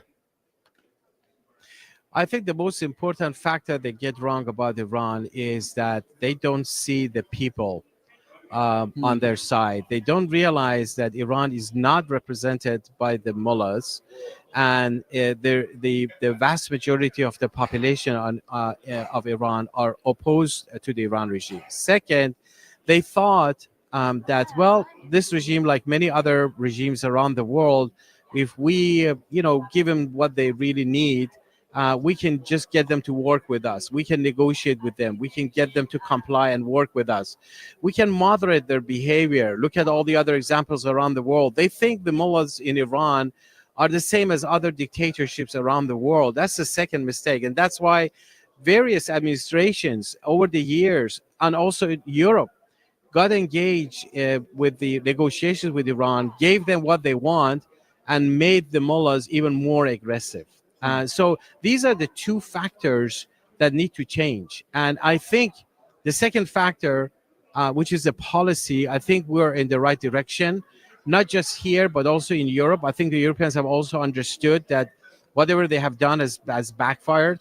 They're taking it very seriously because the Iran regime is developing nuclear warheads that can reach Europe. And they feel that the terrorism of the Iran regime is actually targeting them too, and that's why that we're very hopeful about that. And second, in terms of the Iranian population, I think the protest that has been going on since 2018, the extent of the protest, the level of focus that people had on changing the regime, but also the organized opposition. The parliament in exile, we have women heavily involved in this. The leader of the movement is a woman. And the majority of the members of parliament are women. You know, Mrs. Mariam Rajavi is the leader. She introduced a 10-point plan that is based on separation of religion and state, and, you know, ballot boxes as sole legitimacy, freedom of press, freedom of political parties, free market economy, peace in the Middle East, and gender equality and non-nuclear republic Iran. That platform resonates with the sentiment of the people of Iran, first of all, because the people of Iran are fed up with any form of dictatorship. Second, it has gained a lot of support among parliamentarians in Europe. Some 4,000 parliamentarians from cross-party have supported that. But also in the U.S., on both sides of the aisle, we have worked on it, and there have been resolutions with the support of the majority of members of the House and about a third of the Senate, who supported this 10-point platform for the future of Iran. So we are building momentum in that direction. And I think we need to inform the general public about the possibility for change. So they talk to their members of Congress, they talk to their government representatives. And this is the time. Here is a window of opportunity to bring about change. We shouldn't lose this window of opportunity, both inside Iran, but also outside of Iran. Oh, I like exactly where you went there. We're talking to the Deputy Director of the National Council for the Resistance of Iran, Alireza, whose last name I cannot pronounce, so I'm not going to embarrass myself for him. Jafarzadeh. Thank you so much. We worked on it together. Oh, I appreciate that so much. Now, I appreciate where you were going there. Now, Alireza, what I want to do is, when you talk about the idea of this opportunity for change, I'm going to grab the Jeff and Bill magic wand, and I'm going to wave it in the air, and I'm going to place you in the Situation Room in the White House. What do you tell the movers and shakers, the people that are the power here in the United States? What do you tell them to do to help push forward a revolution like we just saw in Syria? What are the things you feel the U.S. could do to basically not go in there and invade, but how can they plant the seeds for a potential regime change like we saw happen recently in Syria, as you pointed out? What's your advice to them? Well, the first step is that to hold the regime accountable for their terrorism, their rogue behavior, their nuclear weapons program, their killings in Iran, not what they have been doing in the past, but what they're doing right now. So there needs to be accountability. Where do you start? You start implementing the maximum pressure policy that the White House just announced. You start to go to the UN and trigger the snapback of all the sanctions that were in place before the nuclear deal, Iran nuclear deal in 2015. You put all of those sanctions on place. Second, you recognize the right of the people of Iran to overthrow the regime. Now, and I understand the delicacy of the diplomacy and all of that. All they really need to do is that to make a statement repeatedly, that the same way that the statement they made regarding Syria, that it's for the Syrian people to settle their score with Bashar Assad, which is what they did.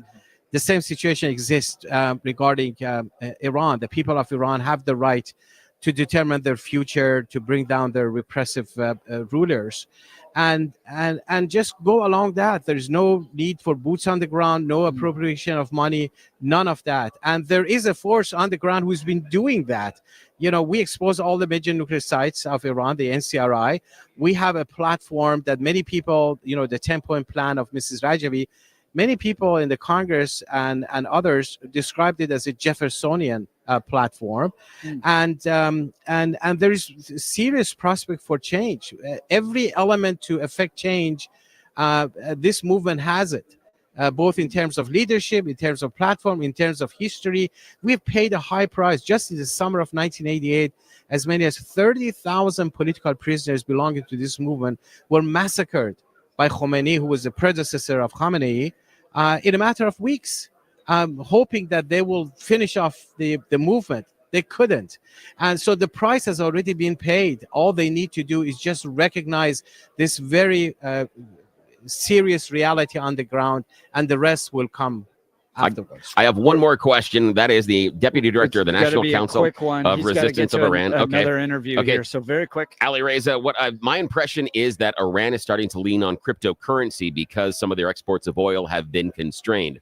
Our current administration loves the idea of cryptocurrency. How important is cryptocurrency to the Iranian government, and what possible constraints, or what do we have any action we could take to help them or stop them from enriching themselves by using cryptocurrency? Your opinions?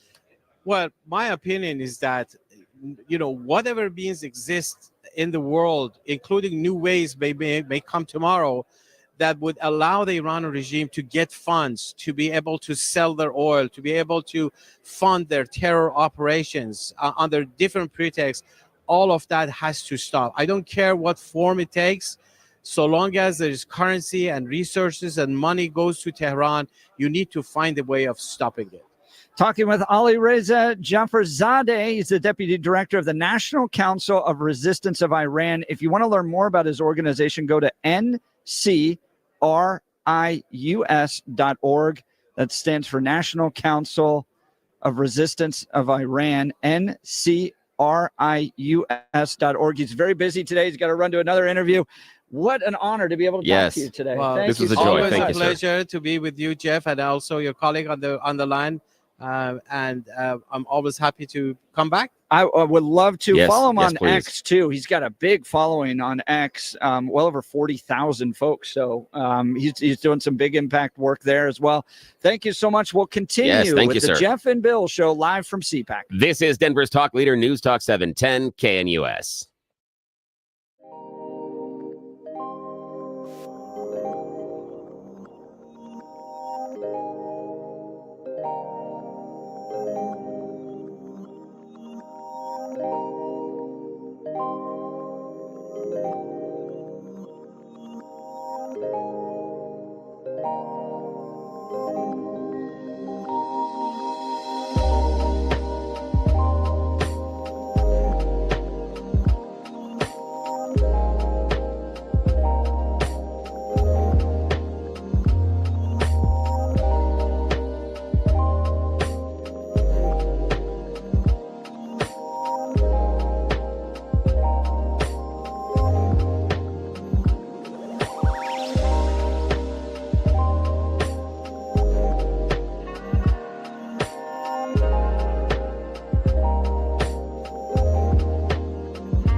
Welcome back to the Jeff and Bill Show. We're broadcasting live from CPAC in Washington, D.C. That's the Conservative Political Action Conference. I'm going to talk to you real quick about my friends over at the Art of Granite. Look, are you tired of those big box stores and bathrooms, remodels that promise savings but deliver headaches, limited choices, hidden costs, and cookie-cutter designs? There's a better way. Discover the Art of Granite, where your dream kitchen or bathroom becomes a reality. Owner Mitch Floria cuts out the middleman, sourcing premium granite, quartz, marble directly from his own warehouse. That means true wholesale prices with no markups, and you get the exact stone you want within your budget. Mitch isn't just a supplier, he's a master craftsman. He'll transform those raw materials into stunning custom countertops. Mention KNUS and receive a bathroom countertop free when you purchase your fantastic new kitchen countertops. You can also get a kitchen or bathroom sink free when you purchase any countertop package. That's right, free. Don't settle for less. Experience the Art of Granite difference. Visit Mitch's showroom or explore his website at theartofgranite.com. That's theartofgranite.com, or call Mitch directly, 303-386-5919, 303-386-5919, theartofgranite.com. All right, hanging out next to me, the Lawyer Dana podcast, Dana Palmer. This is just part of the friendships you get to develop here at CPAC. And we were talking about skeet shooting. You're like a world-class skeet shooter, like rookie. Yeah, I won 2 rookie world championships. I started 2 years ago. And so you start out in E class, then D, C, B, A, double A, and then triple A. I'm on between double A and triple A. Wow. And one of the reasons they take your top 5 averages of your last shoots. Yeah. And I will shoot in any type of conditions, rain, heavy wind, like whatever. If they'll let us shoot, I'll shoot. A lot of people will kind of back off because they want to protect their averages. I don't care about my average. I just want to go out and shoot. I shot the most number of competitive American skeet targets in the world last year. What was the number? Like 20,000, something like that. 20,000 shots? 16 or 20,000 competitive. Yeah. Dude, how's your shoulder put up? Fine. Really? Yeah. So a lot of guys are really concerned about recoil. I don't have those issues at all. It doesn't bother me at all. It's because he's big. And in fact, Bill and I were talking about he's got this belt buckle on, and people are coming by and taking pictures of it. Oh, that's fantastic. Taking pictures of my crotch. Yeah. I hear that it looks a little bit like that WWE championship belt that you're wearing around your ass waist or something. But I have one of these belt buckles I won. It's like a license plate. It is gigantic. Wow. Yeah.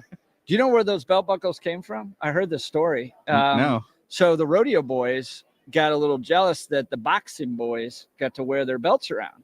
And so they invented buckles to combat a little bit of the envy that was taking place around the boxing boys. Buckle envy. Yeah, a little buckle envy. Well, it's the skeet buckles are very much, they look just like rodeo buckles. And as soon as I realized that this sport had them, I wanted one. Yeah, I bet. So I took Kyle Rittenhouse skeet shooting. I would love to go with Kyle. It was so much fun. You know, that kid's been through hell. He did literally. Go through hell. And he was just kind of coming out of it. And I think he's starting to find his place in the world. But we took him out after last year or a few years ago when we did the Western Conservative Summit. He came and was on stage there. And then we took him out shooting, had a ton of fun, a lot of friends out there. And he was a good shot. As you saw in the trial, he was a good shot. It's a little morbid to think about it. But that was a tough thing for him, man. I don't think he had a choice, and he went through hell. And that's the problem that it's better to be judged by 12 than carried by 6, but that judged by 12 is not an easy process. Yeah. It's something that you definitely have to think about. And I have the concealed carry insurance for all of that, and I drive from East Coast to West Coast. I've shot in like 17 states last year: California, Florida. On top of doing your podcast, on top of running your law firm, goodness, I do the podcast during the week when I'm at home. Yeah, and then every weekend, like I'm driving to somewhere. Now, thankfully, Texas has a lot of shoots. So most of my shoots are in Texas. But I go to Texas, Oklahoma, Arkansas, New Mexico. What do you shoot? I'm shooting a Krieghoff K80 and over under. So Okay. Krieghoff and Mercedes used to be partners, and In gun they split. manufacturing. And well, Krieghoff then went to make guns, and Okay. Mercedes went to make cars and Really? airplane motors and things. And so the Krieghoff shotgun is regarded as the Mercedes of shotguns. Wow. And so I have the base. It's a tool. I don't care what it looks like. Model, but there are others that go up to like $100,000, and it's I gotta check that out. they have these ornate, amazing decorations on them, and they're just incredible works of art. And guys go out and actually shoot with them, and I'm like, I'm not taking my Picasso out and shooting. Not that I have a Picasso, Right. but if I did, I wouldn't be taking it out and playing with it, What flipping do it you around. compete with then? So we there's 4 gauges for American skeet. There's 2 actually different sports. The one that you see in the Olympics, that's international skeet. Okay. I shoot American skeet, which is what most Americans shoot and most of the world shoots. And we shoot 4 different gauges: 12 gauge, 20 gauge, 28 gauge, and 410. So 12 gauge is like as thick as your thumb. Yeah. The 20 gauge is thick as your middle finger. The 28 is like your ring finger, and the 410 is like your pinky finger. Wow. And very little shot coming out of that 410. Very, very difficult. And we shoot 100 birds, clay pigeons. We call them birds, but they're not birds. I've never shot a bird actually, and I shouldn't admit that because most of the guys there would be like, World champion skeet shooter, never shot a bird. Yeah, if we're ever invaded by an armada of clay pigeons, about 30 seconds apart, 2 at a time, I'm your man. The country is safe. But and we do 4 rounds of 25. So a box of shells is 25 shells, and we go around the skeet field, and there's 8 different stations, and there's 4 boxes for a 100 bird event. And I've shot several hundreds, perfect hundreds out of it, which is difficult. Yeah. And when I first started, my first round of official skeet, I actually shot at the World Championship because I didn't know any better, and it was an open thing that anybody could go in. And I got like a 66, and I just wanted to break 60. Yeah. And then within a matter of months, I took lessons with Todd Bender, who's a 26-time world champion, the greatest living American skeet shooter. You're like the Happy Gilmore of skeet shooting. Kind of, yeah. And I stumbled into just happening to find the greatest 2 instructors. Yeah. So essentially, I learned the golf equivalent would be learning how to play golf with Tiger Woods and Tiger Woods' coach for 4 days private. And just coincidentally worked out. It was supposed to be 5 guys. The other 4 guys no-showed for I don't know what reason. And it winds up being just me with the 2 coaches for 4 days. So it was this magical, amazing experience. And so I said, they go, well, what are your goals? After the first hour of talking, like, well, what are your goals? What do you want to do? And I walked in thinking, I just want to learn how to do this right. Because, I was thinking this is like a golf lesson and I'm going to go do this at the country club. And after talking to my other coach, Lanny Basham, an Olympic gold medalist, he goes, what are your goals? And I go, I think I want to win a few world championships and then go to the Olympics. And Todd looked at me like I was nuts. And he goes, and Todd tells the story better than I did. And he goes, at first I didn't believe him, but after knowing him now for 2 years, now I believe him. Dana Palmer's joining us with the Lawyer Dana podcast. He's my sweet mate right next door, so we're having a great time here. You're listening to the Jeff and Bill Show live from CPAC in Washington, D.C. We are Denver's talk leader, News Talk 710 KNUS.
Welcome back to the Jeff and Bill Show, broadcasting live from CPAC as it kicks off its second major day here at the Conservative Political Action Conference. And boy, oh boy, is it busy. People walking by, talking. We are right here on Radio Row, which I've got radio podcasts going right next to me. The Daily Mail is actually on the other side, which is really, really cool. Yeah, it's cool. So, dude, we're moving up here. That is really nice. And got to remind our listeners to come and join us next Wednesday at IHOP. We're going to be at the IHOP in Greenwood Village. That is the one that is just south of Arapahoe Road and I-25. If you take I-25, you get off at Arapahoe Road, you head to the east, and then you take your very first turn to the south on, wait for it, Clinton Street. Yes, won't be hard for you to forget that one. You turn on Clinton and you drive all the way down. You'll run into IHOP there. It's going to be on your right-hand side of the road on the west side. That's where we're going to be. We'll be hanging out there broadcasting live. It's going to be with Mike Boyle and cowboy poet Jeff Hildebrand. He's not here with us today, but he is going to be with us on Wednesday, live in person.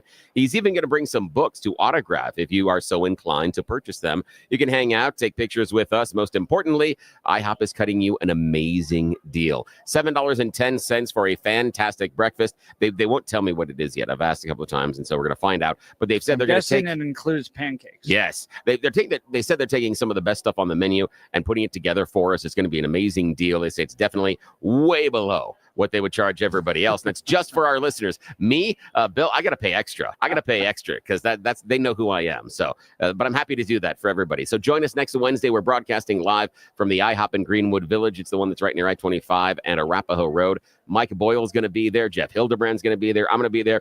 Jeff Hunt's going to be there. And let's see who else in the background crew. Mark Crowley, maybe Kelly Michaels. We'll see. You'll get to see a lot of us there. But most importantly, we get some time to chat with you off air and take some pictures and do some fun stuff. So I really hope each and every one of you that has some time that morning, swing on down, join us at the IHOP in Greenwood Village. Because think about, is the stuff that you got in the fridge or the pantry really going to satisfy you for breakfast that morning? You can come down, have a really good breakfast, less than what they'll charge you at those coffee shops or even at those fast food places, and you get to hang out and goof around with us for a little bit. So we'd love to see you. Please join us next Wednesday at the IHOP in Greenwood Village. Mike Boyle, Jeff Hildebrand, of course, Jeff Hunt and myself are going to be there. It's a lot of fun. Yeah, it's going to be cool. Do you remember when IHOP did the little IHOP thing? Which little They changed their name on April Fool's Day to the International House of Burgers. Yes, I love that. That is fantastic. It is really cool. So, and they're fun people. I love IHOP. It's one that we've had one in my neighborhood when I was in college, and it's just one of those places that for me, I've got a lot of memories that are wrapped up in sitting down and having the pancakes. I love their hash browns. Even some of the things where they do patty melts and other stuff. The menu has changed over the course of the years, but I've got a lot of fond memories of hanging out with friends in college and a little bit beyond in the IHOP booths, and sometimes even closing the place down late at night after we'd been out to the bars or the clubs. So it's a fun place. And so I'm really happy that we're going to be back there. I hope everybody comes out and says hi. Well, and Mike Boyle does a fantastic job. Yes. When you get him involved, he goes around, says hi to everybody. It's like a big party with It Mike. is. Anywhere you're hanging out with Mike, it's a big party. It is. I'm so happy that he's going to be there with us. So again, you get to talk to all of us, take pictures, make fun of us. I will definitely play along. Take some goofy pictures. I am all in. We'll do some fun stuff. Even if you don't like me, I'm going to give you pictures that you can show all of your friends about what you did to Bill Thorpe. So come on out. Yeah, we'll have some fun. I really appreciate it. So we're continuing our live broadcast from CPAC. That's the Conservative Political Action Conference, where thousands are gathering. They heard from Elon Musk, JD Vance, Steve Bannon yesterday, Donald Trump tomorrow. The energy continues. So stick with us. You're not going to want to miss it. You're listening to Jeff and Bill. This is Denver's Talk Leader, News Talk 710 KNUS.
It is 8 a.m. in the Mile High City on this Friday, February 21st. Good morning, Denver, Colorado. You've tuned in to the Jeff and Bill Show, News Talk 710 KNUS. I'm your co-host, Jeff Hunt, along with Bill Thorpe, bringing you the freshest insights, hottest takes from the right, left, and center.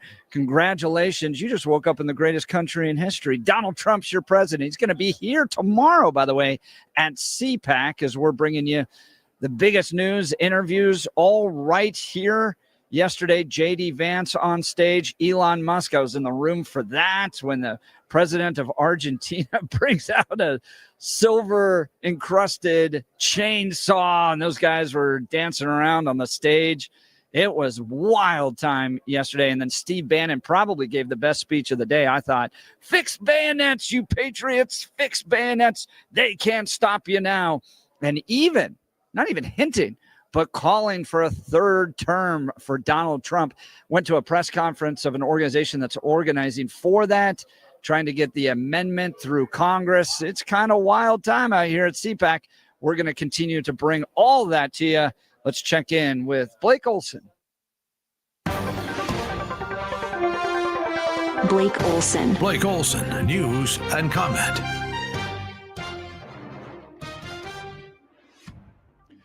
Thanks, Jeff. 26 and cloudy with snow in Denver, expecting a high of 41 today. The 7-10 5-day forecast coming up. Our top story, road conditions are challenging, as Bill reported this morning. Stop and start, slick conditions, use caution. Hey, it's been just 1 month.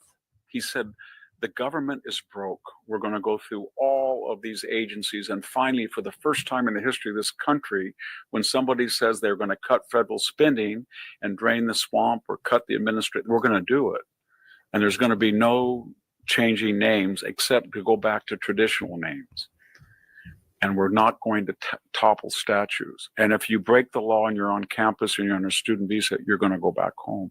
So we're in the midst of a counter-revolution. It's DJT is getting after it, and that was Victor Davis Hanson. A budget resolution is being adopted by the Senate after an all-night voting session. The so-called Votorama began last night at the Capitol and lasted until early this morning. The resolution clears the path for Republicans to pass $340 billion in funding, including $175 billion for border spending and immigration enforcement. Rand Paul says he wants the money to come from the waste discovered by Doge.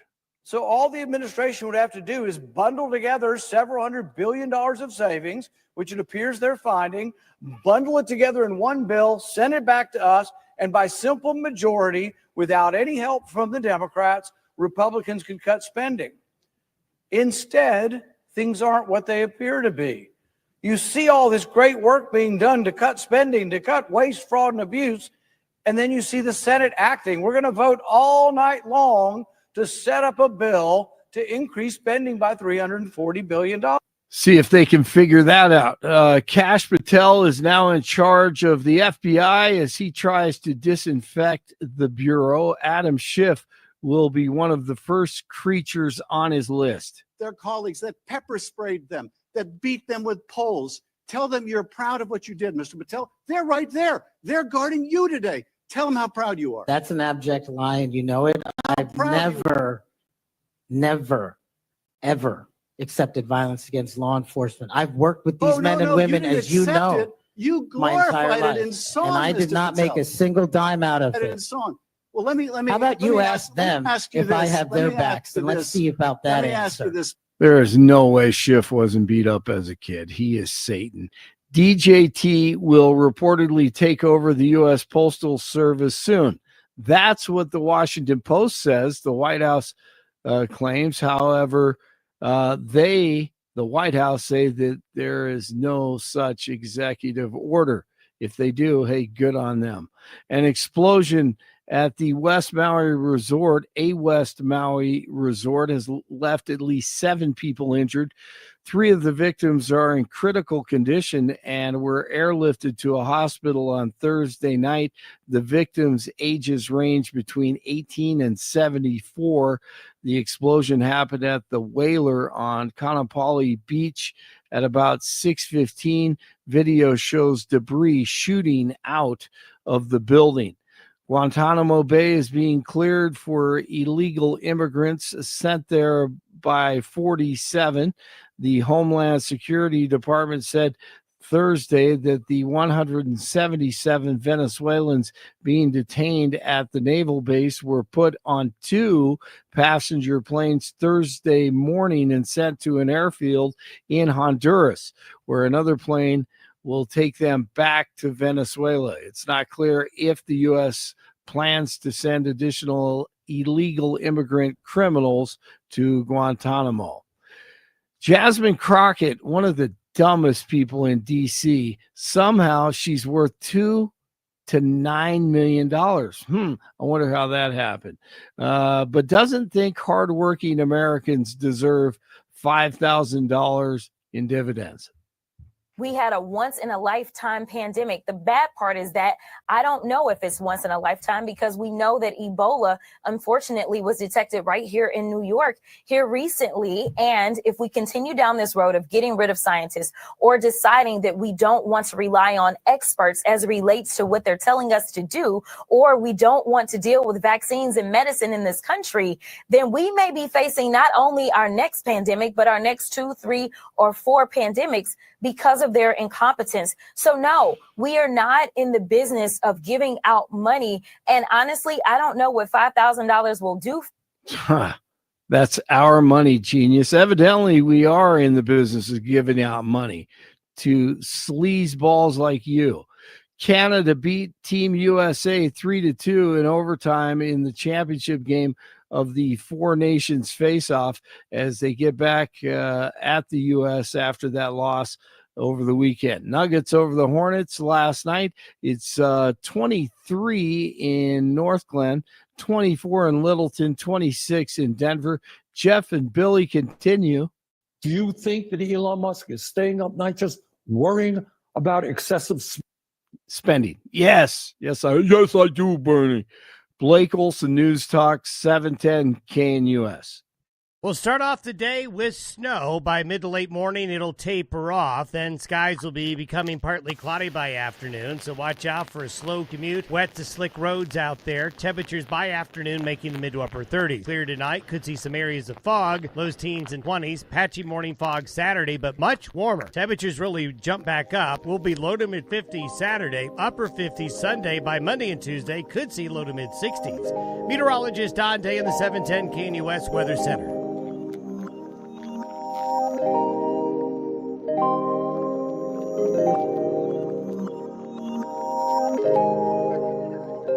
Welcome back to the Jeff and Bill Show, broadcasting live from CPAC. That's the Conservative Political Action Conference here in Washington, D.C. I want to talk to you real quick about my friends at Colorado Christian University. Do you know a high school student who has a passion for engaging in cultural and political issues? The knowledge and skills needed to impact the world through civic engagement is an ever-increasing need in today's society. Colorado Christian University is at the forefront of meeting this crucial need, equipping the next generation of competent, convictional Christian leadership in American politics. CCU's degree program in politics with an emphasis in public policy prepares students for the complex challenges of modern politics from an unapologetically Christian and foundationally conservative worldview. In this distinct program, students learn how to impact public policy and advance Christian conservative ideas. Colorado Christian University also houses the Centennial Institute, a think tank committed to mobilizing ideas on faith, family, and freedom to strengthen America's future. CCU's mission to produce graduates who impact the world with grace and truth applies in no greater measure than to our politics and public policy program. Apply today at ccu.edu/apply. That's ccu.edu/apply. All right, Bill. So what I love about CPAC is just being able to connect with the people that show up because they're passionate about the direction of their communities. They want to see change. They're activists. They spent their own money to come out here. They're being educated, inspired, and then activated to go out and make a difference in their communities. And joining us now is Carol Fox. Good morning, Carol. Good morning. How are you doing today? I'm excited. I'm very excited to talk to you. Now, you got your friend here. She's got the bedazzled Trump shirt. She got the Trump 1 cowboy hat. Y'all look great. That? And your purse, you got the Trump 2024 purse. I have one. I just didn't use mine today. I have Trump shoes. I have Trump pants. I have Trump shirts. I don't have a cowboy hat, but I have a lot of Trump hats. Yeah, so let's talk about how CPAC's been so far for you. What did you think of the conference? You see any of the speeches yesterday? I saw the speeches yesterday on TV, and I was very, very impressed. I'm constantly being very impressed with J.D. Vance and his ability to speak coherently and logically on any topic anybody asks him about. And also, I love the fact that if a progressive puts forth a progressive view, he can modulate that progressive view and then spin it and tell us what the conservative view is. And it always makes the conservative view much better than the progressive view. So you like that engagement that comes from the intellectualism of J.D. Vance. You appreciate that, huh? I do. I appreciate the fact that he is a well-spoken individual and can carry our conservative voice out into the mainstream. And that's very important because a lot of people don't hear the conservative voice. They only hear the national mainstream media, and they get very uptight and obnoxious sometimes about their views. Yeah. Well, Carol Fox, you're from Virginia. Tell us how Glenn Youngkin's doing. I'm from Manassas, Virginia. I'd say Manassas because it's a more recognizable place in Virginia. I'm actually from Gainesville in Prince William County. Glenn Youngkin is doing an amazing job as our governor in Virginia. Last year, with we currently have a House General Assembly in Richmond that's currently in session. They don't break session until this coming Saturday is their last day, the 22nd. So I'm sure they're furiously passing bills today. Most of the bills they pass in the General Assembly are passed on party line votes. The Democrats have one member more in the House and one member more in the Senate. So they pass all of their bills on a party line vote. They passed some very difficult and obnoxious bills. And last year, Glenn Youngkin vetoed about over 200 bills that the Democrats passed. I'm sure that he's going to be vetoing a lot of bills again this year. I have been following some of the bills, but they're bills that are more locally, things that apply to me locally in where I live. So I won't discuss those bills. Well, let's talk, because you are facing some issues with the federal government, what Trump wants to do and how your county's responding to it. Can you tell me about those? Well, Glenn Youngkin has also echoed the fact that boys in girls' bathrooms, boys in girls' sports teams, and boys in girls' locker rooms, biological boys who have a fantasy belief that they're a girl, are currently allowed to use those facilities. And particularly in my county, in Prince William County, unfortunately, we have only two Republicans on the school board. The rest are Democrats. We just spoke about that this past Wednesday night when they talked about the Title IX program. And we did bring out to them that if the policy, we looked at the policy, the amount of money, they're asking for a $1.89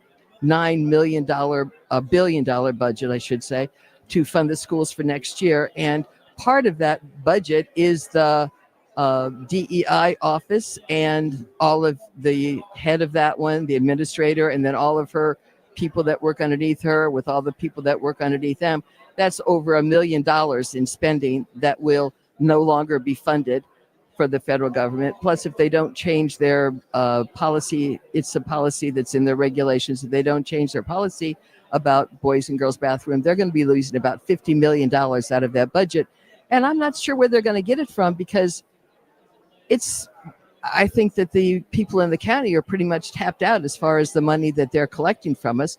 Right now, the Board of Supervisors is also looking at the budget. and they want to raise our taxes 5.67%, which is going to be very difficult for the people in our area to fund, especially the people on the eastern end who all of the Democrats represent.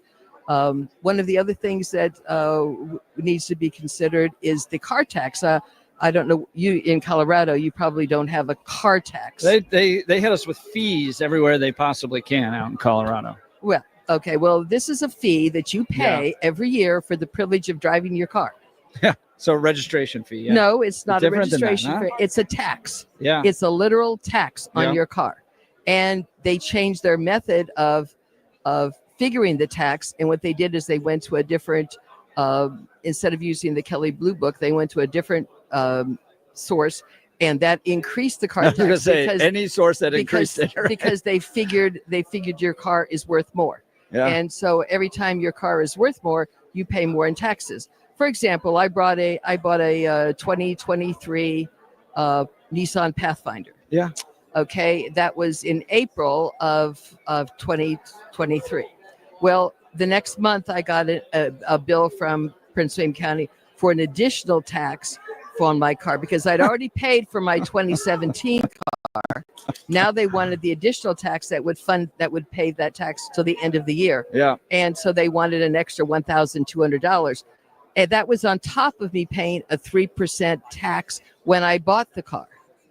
So now I have to pay an additional tax to drive the car. Yeah. So now this year is coming around. This past year that came around, the tax on that car for this year for 2025. Last year it was $15,000. This year it's only $12,000, like $900, which is really $13. It went down $200. Wow. So, and my husband has a 2018 Toyota Yaris. Do you know how big that car is? No, they're tiny. It's about they blow over in the wind. It's about the size of where we're sitting. Yeah, right now. exactly. Okay, he had to pay $350 tax on that car. So as your car gets older, the tax seems to increase. That's crazy. In Colorado, it kind of goes the other direction. But I would trade your governor for our governor any day. Does he have another term? Does Glenn Young get? No, in Virginia, governors are term limited to 1 year. One term. So Wow. right now, our lieutenant governor, Oh, I like her. Winsome Sears, is running for governor. What do you think of her? She seems impressive. I think Winsome Sears is an awesome lady. She is very much in tune to what is happening in the state. Marine. And I have spoken with her many times about the car tax. I don't know how far back your memory goes, but mine goes back a little ways. Governor Gilmore won in the state of Virginia when only Democrats were winning the governorship. He ran on getting rid of the car tax. And that actually rolled back some of the car tax money. But right now, the amount of money that the General Assembly has put into that has shrunk because that was done in like 1990 or 19 something in that area. So the amount of money that's in it no longer pays for the first $10,000 of your car. It only pays for like the first $3,000 of your car, and then the rest is taxed. Okay. So because the amount of money that's in there and the number of people that have come into the state. Wow. So we're talking with Carol Fox, an attendee here at CPAC. She's from Virginia. Now, you as you mentioned, you've been around and you've watched the conservatives and the Republican Party change a little bit. I want to get your perspective. You know, back in 2015, I'm not even sure Donald Trump spoke here. And it was... Yes, he did speak here in 2015. Yes, 15? He did. But he wasn't, they did a straw poll, and I believe at the straw poll, I don't remember if it was Rubio who won the straw poll or if it was, oh gosh, what's the guy from Texas? What? Cruz. Ted Cruz. I don't know which one of those two, but guys. all three of them were involved in the primary. But this is now Trump everywhere. We got the Trump shirt. We got the Trump hat. Excuse me. The Trump when he purse. spoke here in 20, I was Trump. Were you Trump back then? I was Trump. You were when MAGA. he came down the escalator. Yeah. Oh. Now, what is it about him that drew to you? I like the fact that usually our Republican leaders would Democrats would say things and they would kind of like smile, and Trump on the other hand says blah, blah, blah, blah, blah, right back at him. And I want people to fight back. You want the fighter. I want the That fighter. is And great. last 4 years, I've been saying, darn it, I sure could use a few mean tweets right now. Now, Bill, do you have a question for Carol Fox? Yeah, I got a question. Being such a staunch Trump supporter, what I want to know is, how are you going to determine success? Let's fast forward to the end of this term. What are your top 3 things that you want to see that he has accomplished in order to determine that his time in office was a success? The top 3 things. Number 1, I want immigration stopped, which he's already pretty much done.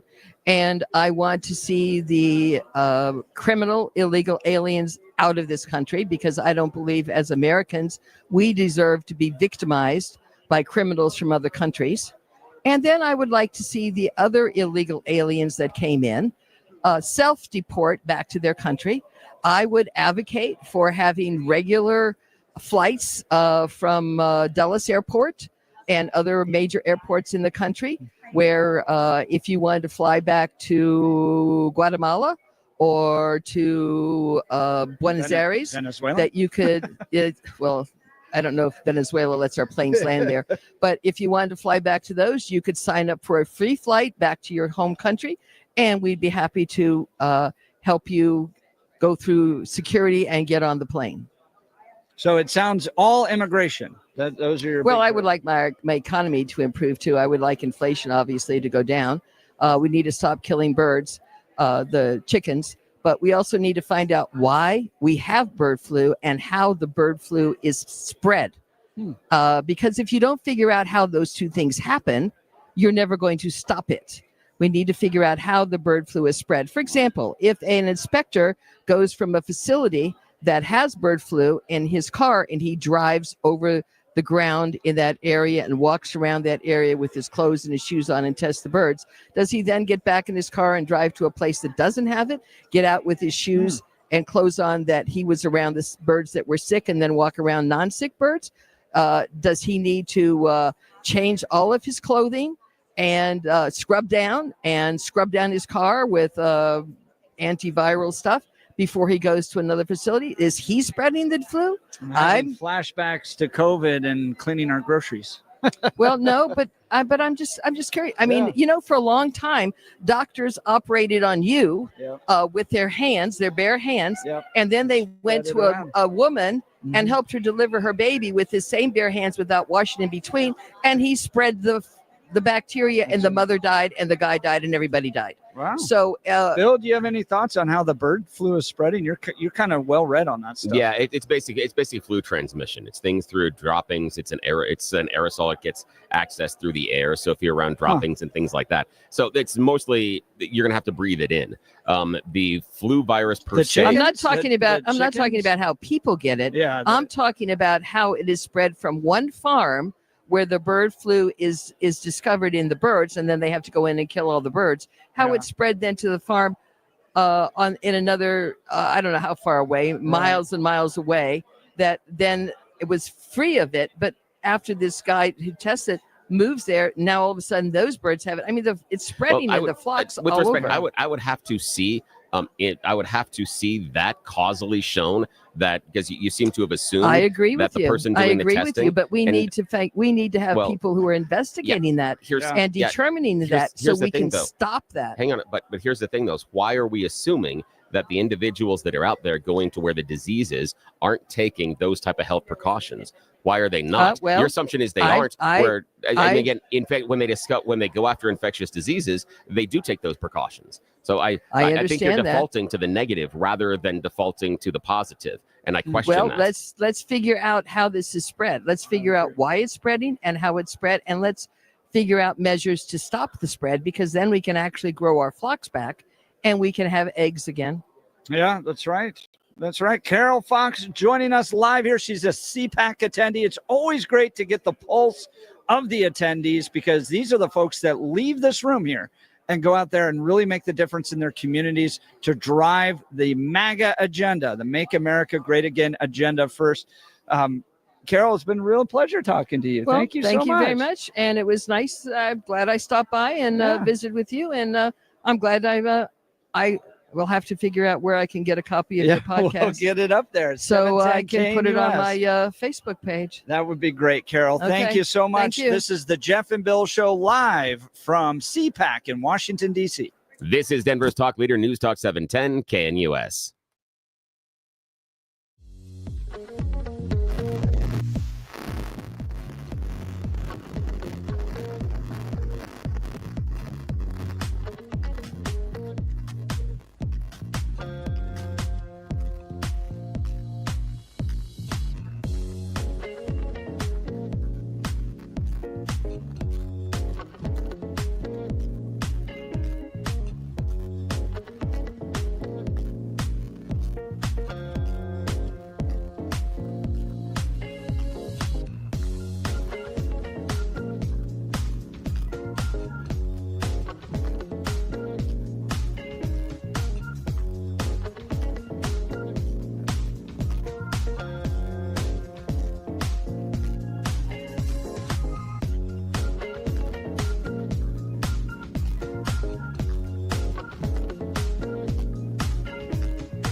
back to the Jeff and Bill Show, broadcasting live from CPAC. That's the Conservative Political Action Conference here in Washington, D.C. Bill, you'll never believe the guy that just came by. I'm going to try to get him on the radio a little bit later.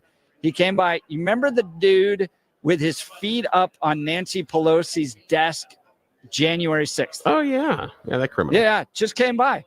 Oh, good. So we'll see if Excellent. we can get him on. He showed me his picture. I'm like, he's like, do you know who I am? I'm like, yeah, no, I don't. He shows me a picture. I'm like, oh, yeah, now I know who you are.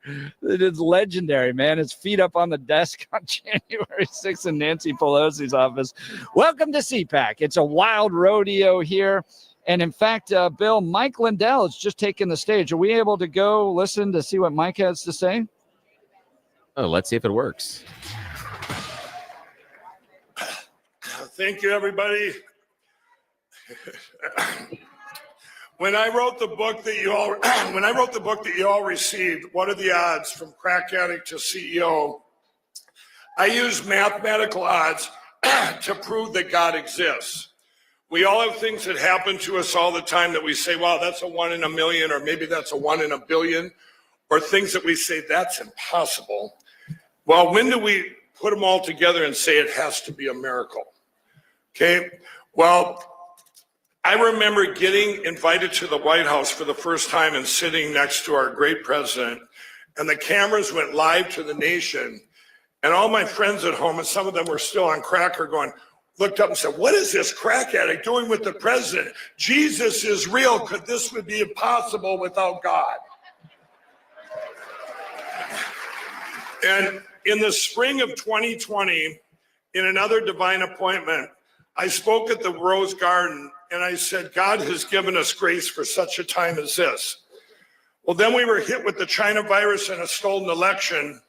And over the next 4 years, people would come up to me all the time and say, Mike, this doesn't feel like grace. And I would say, oh, but it is. God uses all things for good for those who believe. And you're listening to Mike Lindell the live. president and I were talking one day, and I was saying that, you know, that we were talking about how our country was getting completely destroyed everywhere. And I told him, I said, you know, Mr. President, these bad things are actually helping. They're opening people's eyes, and it'll end up being a good thing. And he said, well, Mike, they're destroying our beautiful country, and it's going to take so much to fix it all. And I said, sir, with God, all things are possible, and God working through you, you'll get it fixed faster and better than ever. Well, hasn't this first month been a miracle, huh? Thank you, Mr. President, for getting so much done in such a short period of time. It actually is a miracle. I said it before, and I'm going to say it again. Everybody loves our president. Some just don't know it yet. True. This has all been on God's timing, and I believe our great president, if he was put in right after the stolen election, we would have lost our country forever. It would have been too soon. There were so many things that we had to find out over the last 4 years. And we especially, there was one thing that was important. We had to get our voice back. On January 7th and 8th of 2021, those 2 days are historically important. 1.2 million people were deplatformed and canceled on Vimeo, YouTube, Zuckerbuck's Facebook, Jack Dorsey's Twitter. If you spoke out about the stolen election, you were deplatformed. The rest of the country was too afraid to say anything because of January 6th. They went completely silent in fear. And it reminds me, like when I was a kid, we had black and white TVs, and we would turn them off as kids, and they would go down to a little tiny dot. And we would go and we'd turn it on right before that dot went out. It would all come back to life. Well, that little dot was our voice. And if our voice would have went out, it would have been just like Ronald Reagan said, we're like a beacon of light on a hill. If the lights go out here, they go out everywhere. It would have been over. But our voice did not go out.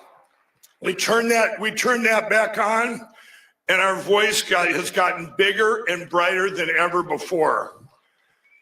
And this is This is, we never gave up. People started forming their own platforms, and this is where CPAC came in. How important is CPAC that gave us a platform? I couldn't speak anywhere back then except for CPAC. So important is CPAC. Mike Lindell live from CPAC on 710 KNUS. I and many of you were giving a world stage for our voice when almost every other platform had either blocked us or given up. We never stopped speaking out, and our voice has grown to the biggest it's ever been. We have beaten, there's two parts to this. We've beaten the biggest cover-up of the biggest crime in history. The uniparty, the deep state globalists, and the media tried to completely bury the truth about the 2020 election. 4 years later, evil has failed. Everybody knows the truth. I told people before the 2024 election, if they tried to steal it again, just like if they'd have tried to give us China virus 2.0, we would not have stood for it. We would have said, open up those machines. Or we would have said, no, we're not going to sit out in snowbanks wearing masks and be banned from our own houses.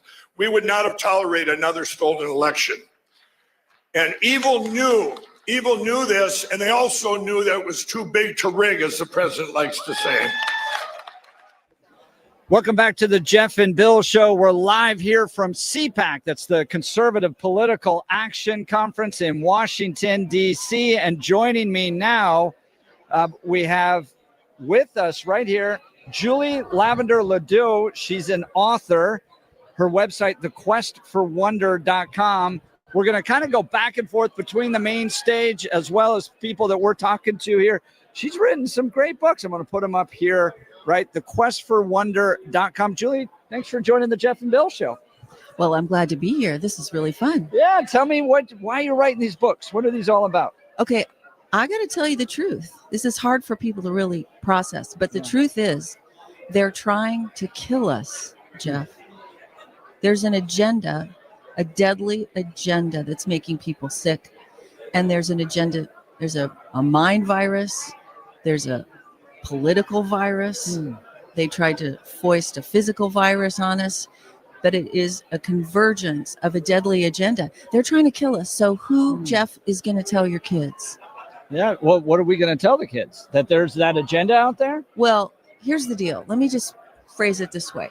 There's certain things you can't leave out of a conversation. Like, for example, if your dog gets run over by a car, or grandma dies, or God forbid, mom and I are getting a divorce. You have to sit down and wrestle with big ideas about death and life and grief and consequences and healing. You can't avoid that. But people are usually not equipped to have conversations about the big ideas that really do have the most effect on all of us, right? These are the things we have to talk to our kids about. Wow. But I, Jeff, am the red-pilled Mary Poppins.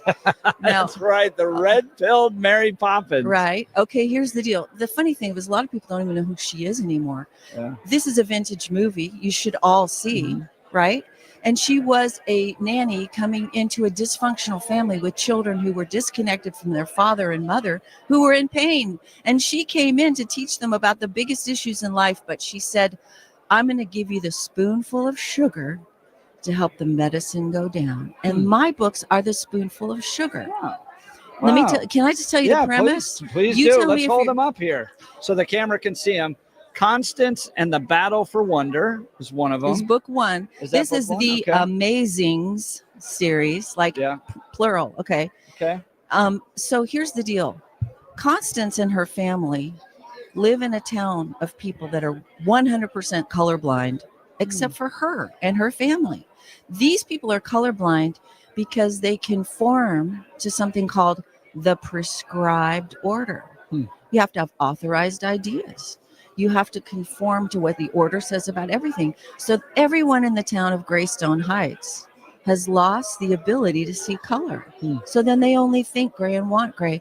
Well, Constance and her family interact with this supernatural realm called wonder. It's not an idea, it's a realm. And because of this, they see color. And because of this, they won't conform to the order.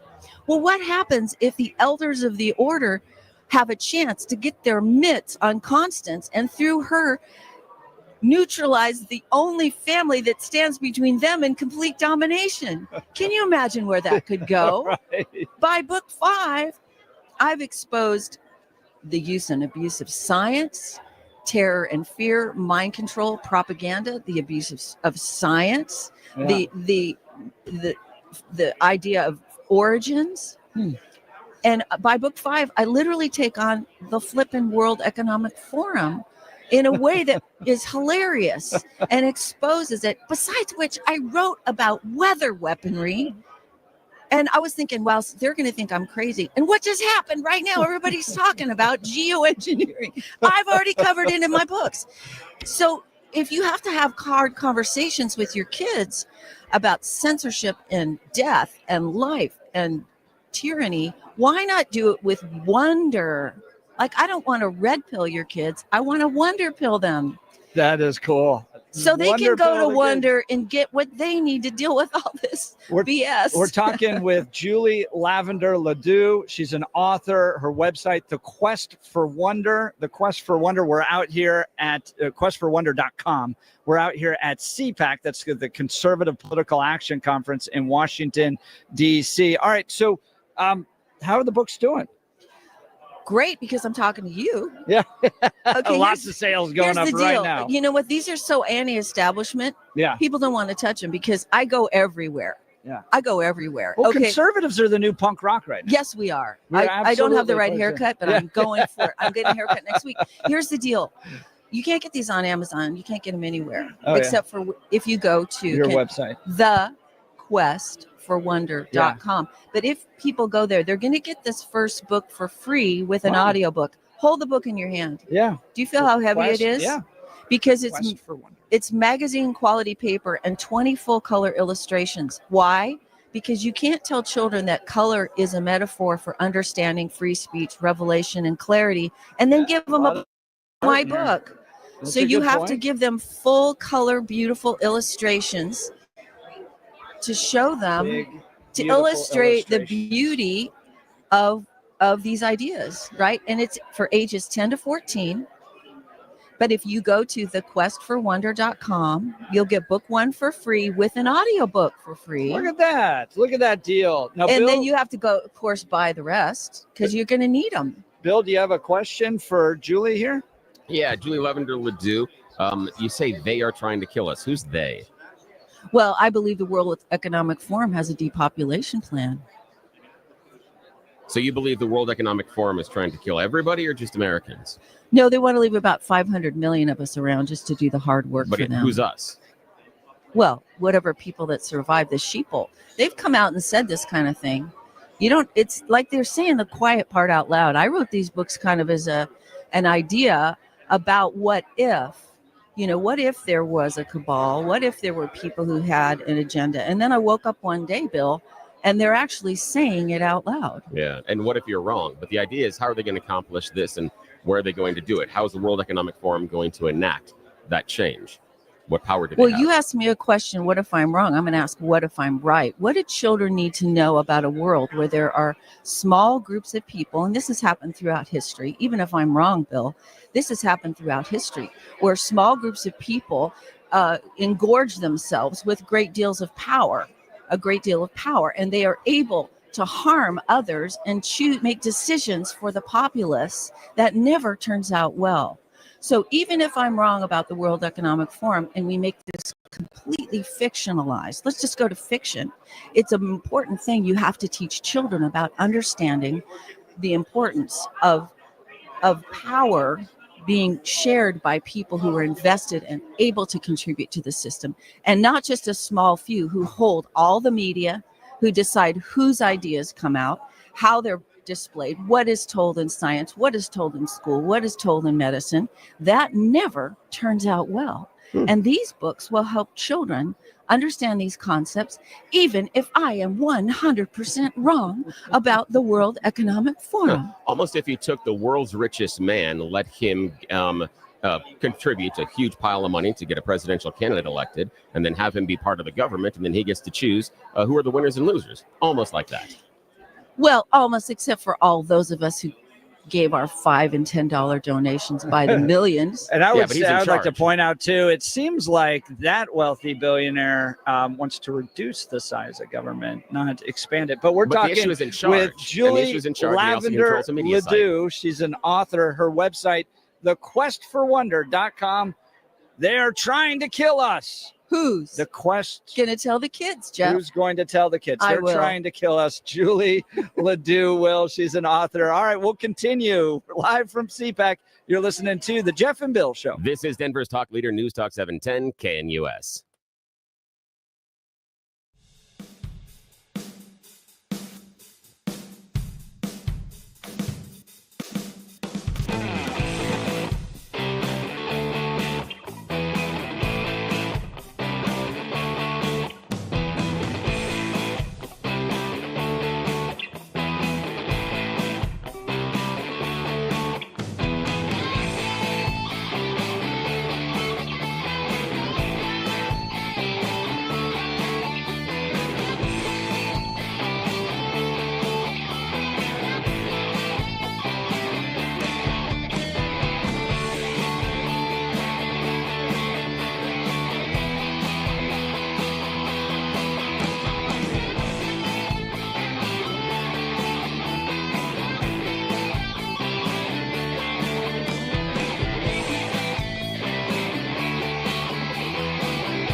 Welcome back to the Jeff and Bill Show. We are live here from CPAC. We're watching who's on the main stage. We're jumping in between folks coming by. Bill, do you need to debrief with me a little bit on the last guest? No, she was entertaining. They're trying to kill us. Yeah, I still don't know who's who going to they tell the is. kids. Yeah. The World Economic Forum. Yeah. And I like the idea, and this is something to, we're having a conversation with a little bit off air, is the idea that she's like, well, we just need to expose the kids to these ideas. We just need to expose them. Isn't that the thing that was the problem earlier today with the trans kids and the sexuality in the schools? So I'm not Different sure. level. I'm not Different sure types who I'm of supposed to be mad exposure. at as far as the exposure. Because at one point, we're not supposed to expose the kids to any of this stuff, and now we're exposing the kids to all this stuff. And it's very weird as far as what we're supposed to expose and why. And so I probably shouldn't say anything Well, more. I am sympathetic to the idea that there is a cabal of people trying to kill the little ones, and their name is Planned Parenthood.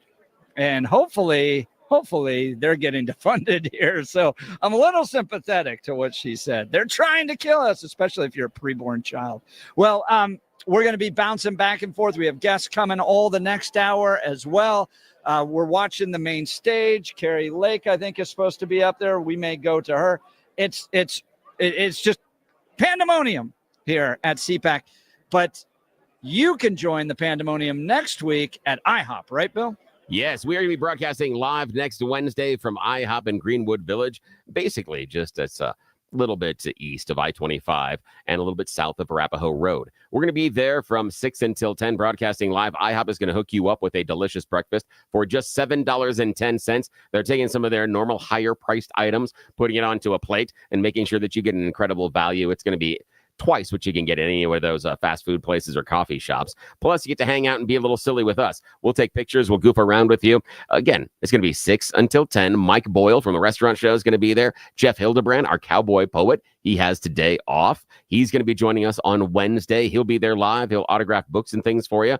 He'll take pictures. You can chat with him and some of his great history working at the Western Channel. He'll sit down and he'll chat with you. And so he'll be there with us. And I hope that you have time to join us as well. The easiest way to get there is down I-25, get off on Arapahoe Road and go to the east. From there, you take your very first south turn. So it could be, if you're getting off I-25 going to Arapahoe Road, it's going to be your first right. And that is, and you'll be able to remember this, it's Clinton Street. Yes, look for Clinton. But instead of going left with Clinton, you go right with Clinton and head a little south, and then you end up at IHOP. So yeah, come and join us 6 to 10. It's going to be a lot of fun. And again, the best value for breakfast in town is going to be at the IHOP Greenwood Village that morning, $7.10. And you get to be a little silly with us. We'd love to see you.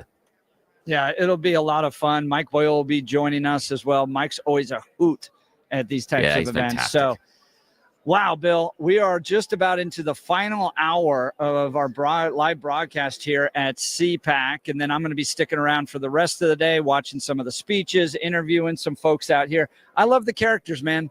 Oh, yeah. I'm just, whether it's the anti-Trump protest down at the Colorado State Capitol or here at CPAC, if you dress unique and you got a little bit of style and attitude, I pretty much want to hang out with you. I've been watching you on the Twitters, all the people that you're out there. I saw the lineup of the people with the Trump shirts and the gold lame jackets yesterday.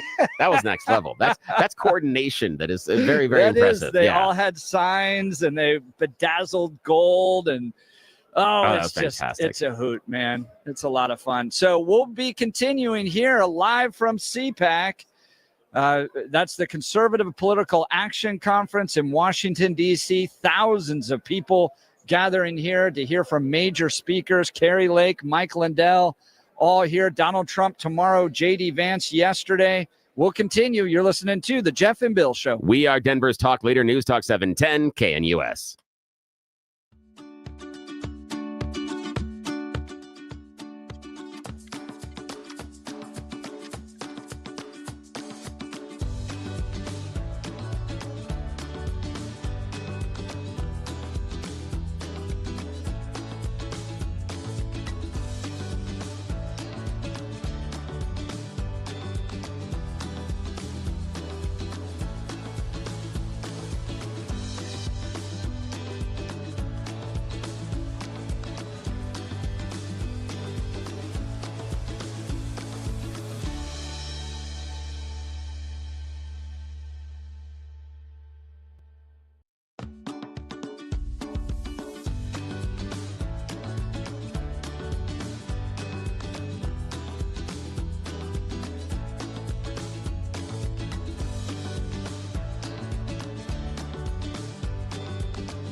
It is 9 a.m. in the Mile High City on this Friday, February 21st. Good morning, Denver, Colorado. You've tuned in to the Jeff and Bill Show, News Talk 710 KNUS. I'm your co-host, Jeff Hunt, along with Bill Thorpe, bringing you the freshest insights and hottest takes from the right, left, and center.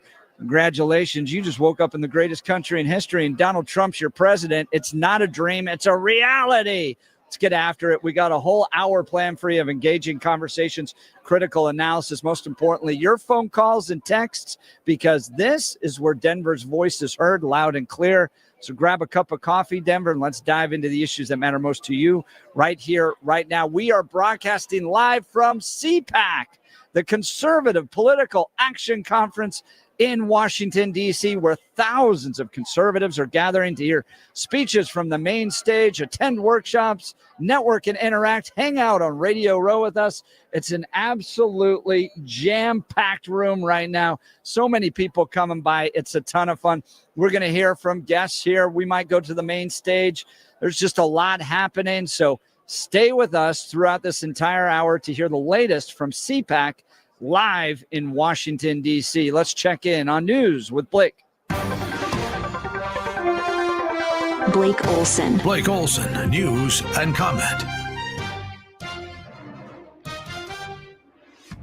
All right, thanks a lot, Jeff. 30 and mostly cloudy after snow this morning in Denver. Expecting a high of 41 today. The 7-10 5-day forecast is coming up.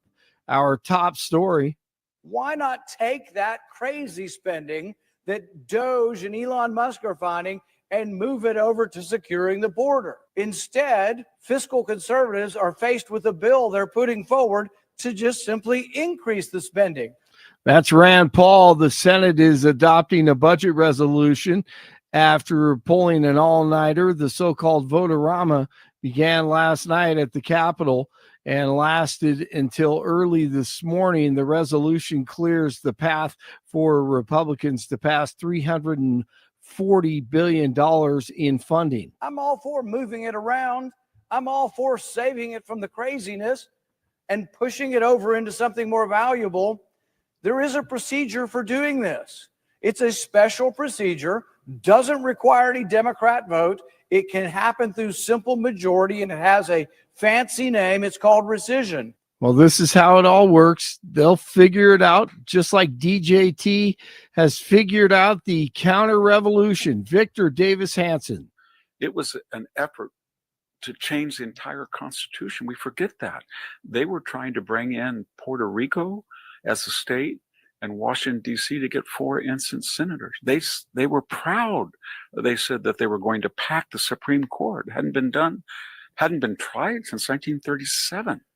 And it was a object of disgrace ever since, but they were proud to try it again. And globalists will keep on trying to destroy the U.S. and the West, but we'll keep on fighting. And Ukraine needs America's help. But Marco Rubio says President Zelensky has said and done some things that the administration doesn't like.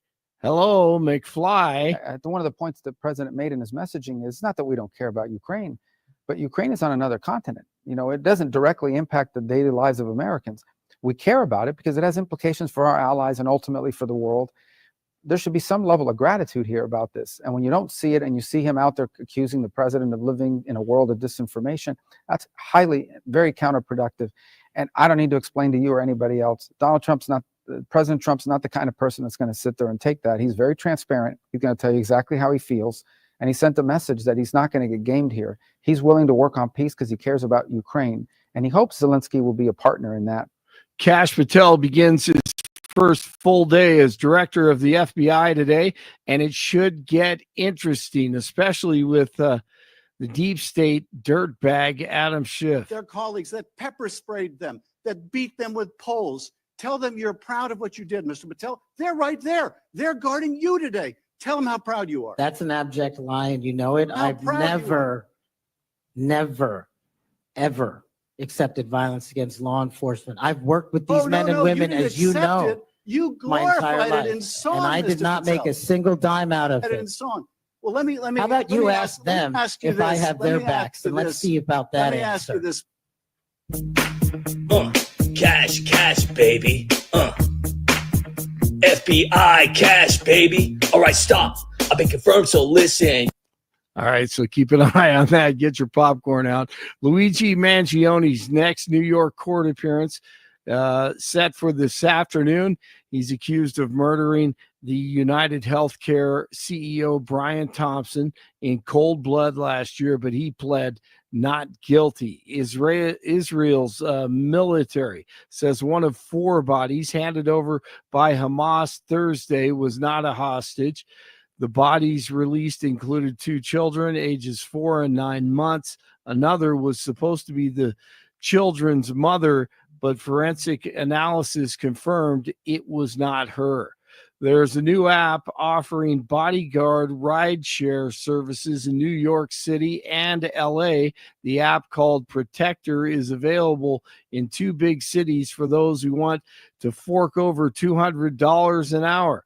Customers would get a rideshare vehicle that would come with a private armed security from a law enforcement or members of the military.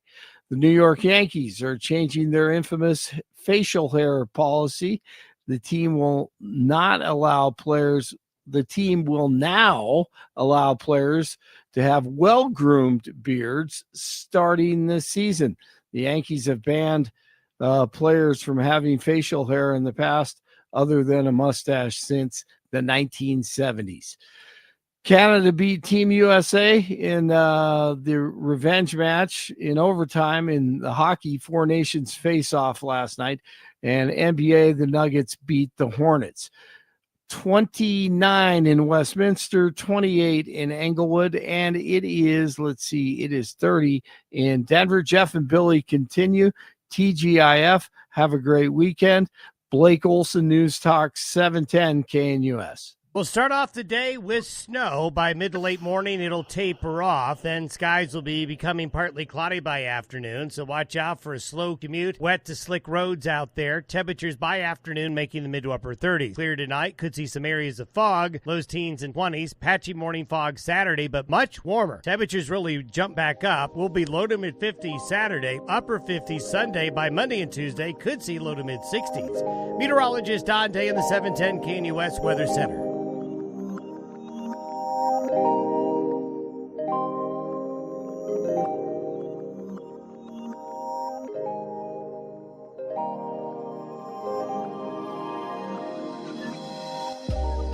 Welcome back to the Jeff and Bill Show, broadcasting live from CPAC. That's the Conservative Political Action Conference in Washington, D.C. And like I said, over and over again, man, it's the people with style. You can just tell they come by. There's like this aura about them. They look good. And I'm like, I want to talk to these guys.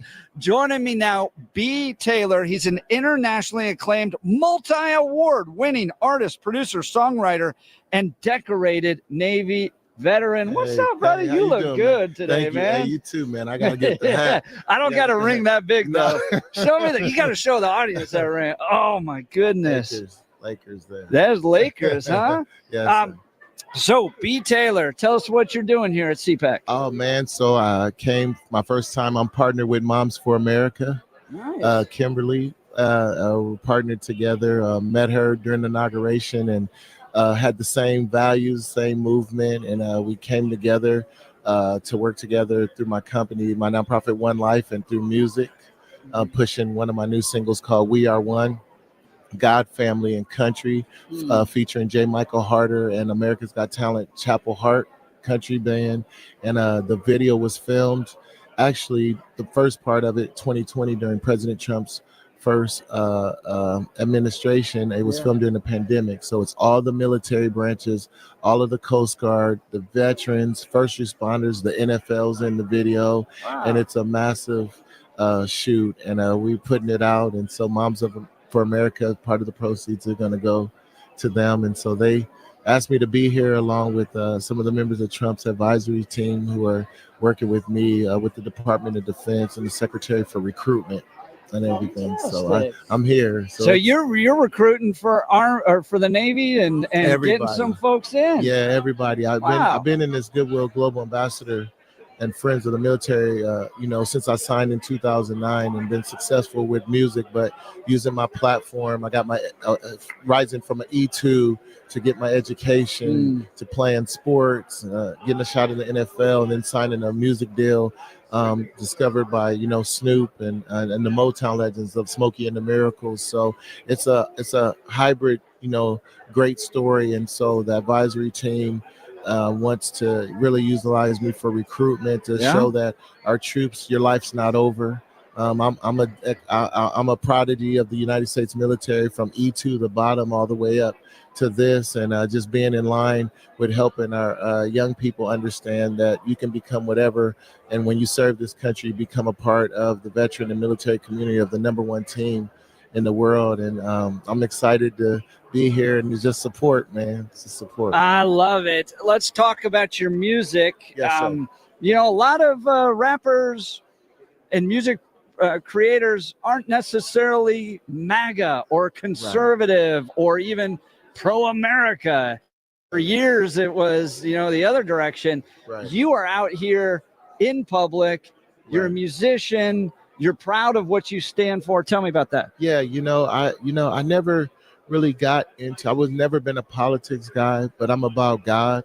I'm a preacher's kid, and no matter what side are you on, he's number one. That's right. And he controls the strings of this entire earth, right. And so I've always been like that, and about family and just about our heroes and young people. How can I inspire young people of all races, and how can I be a voice for our military, our veterans, our first responders, the family members that sacrifice for the freedom? So, I never get into politics. I just try to do what I'm supposed to be doing and what I'm good at, and using my platforms for the greater good. And if you want to, be a part of it, great. But if you don't, I'm going to move with God forward, and the right people are going to be along. And so I'm just going to always continue. I made that vow to the Secretary of the Navy and the Chief of Naval Operations and many of my mentors at the leadership over the years that I would be able to represent our military veterans, first responders, and #1, represent the Lord and represent my dad and mom who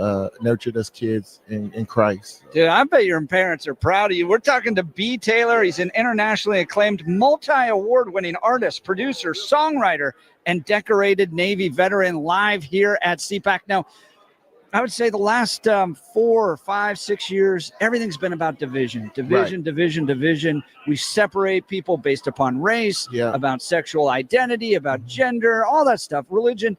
And, they've even been saying our diversity is our strength. Right. And I think it's our unity is our strength. E pluribus unum. Out of all those many, we are one. We come together. You experience that in the military. Yep. Right. It's about single mission. Right. And Right. that's what it was. That's what you learn in the military is about. You have people from all walks. And the end of the day, the military's program, whatever branch you're in, they break you all the way down and then build you back up as one block. It's not separate blocks. Everything you do is together. And that's how you get things done. And that's why I named that song, We Are One, God, Family, and Country, because everybody should be about that. Because at the end of the day, everybody's one, and, we should work together, and no matter what race, and people be given opportunity, merit by the best candidate, whatever color they are. It doesn't matter if this is the best candidate, whether they're white, black, Asian, Latino, then that's what we do. And we need to teach kids about hard work. That's what my father taught us, hard work, working hard, believing in God, keeping the faith, and it'll work out. Talking to B. Taylor. All right, Bill, you're the musician guy here, right? If it's not George Strait, I probably don't know who it is. But if it's B. Taylor, you might have heard him. And Bill's on the Armed Forces Network. He's a DJ for them. His voice is heard in the space station. Oh, man. So, Bill, you got any questions for B. Taylor? Yeah, this is a hard one for me because I am tangentially know of B. Taylor's work. I'm not deep into the catalog, but I do know some of his work. What I think is very interesting, where I want to start. We're going to start more contemporary, and then we're going to work backwards a little bit, Mr. Taylor. Yes, but where I want to start with is, if I'm correct, you're the first person that got clearance to shoot a video on an aircraft carrier from the U.S. military. Is that correct? Yes, sir. Yes, sir. Now, okay. It was Snoop's. Yes. Snoop's mom played my mother in the video. Rest in peace, Snoop's mom. And then the Motown legends, First Lady Claudette Robinson, the First Lady of Motown, and the member of the Miracles played my grandmother.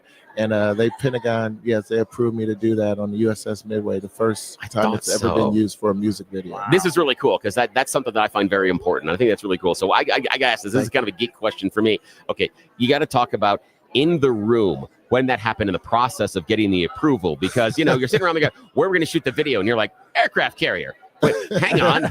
So right. How did that happen, man? How'd you make that work? Admiral Kirby, I have to say, John Kirby, who was the CHINFO at the time and then moved up to be the press secretary, for the Department of Defense. And then he was just in the White House for national security.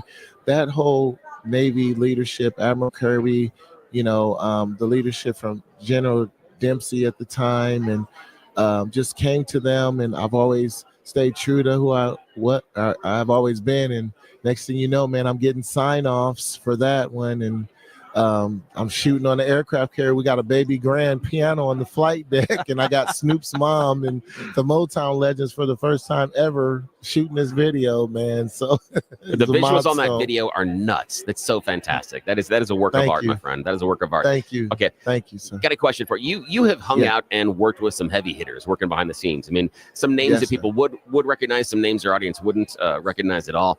People like Chris Brown and some others. Yeah. So what I want to know is, what's it like working with those guys that have the big rep? They're walking into the studio. You've got to sit down. You got to bring something to them. But what's it like navigating the fact that, this dude has so many other hits? You've got a wonderful resume behind you. But what I'm looking at is, how in the heck do you go about getting the creative juices flowing, and more importantly, critiquing some of the work of these big stars?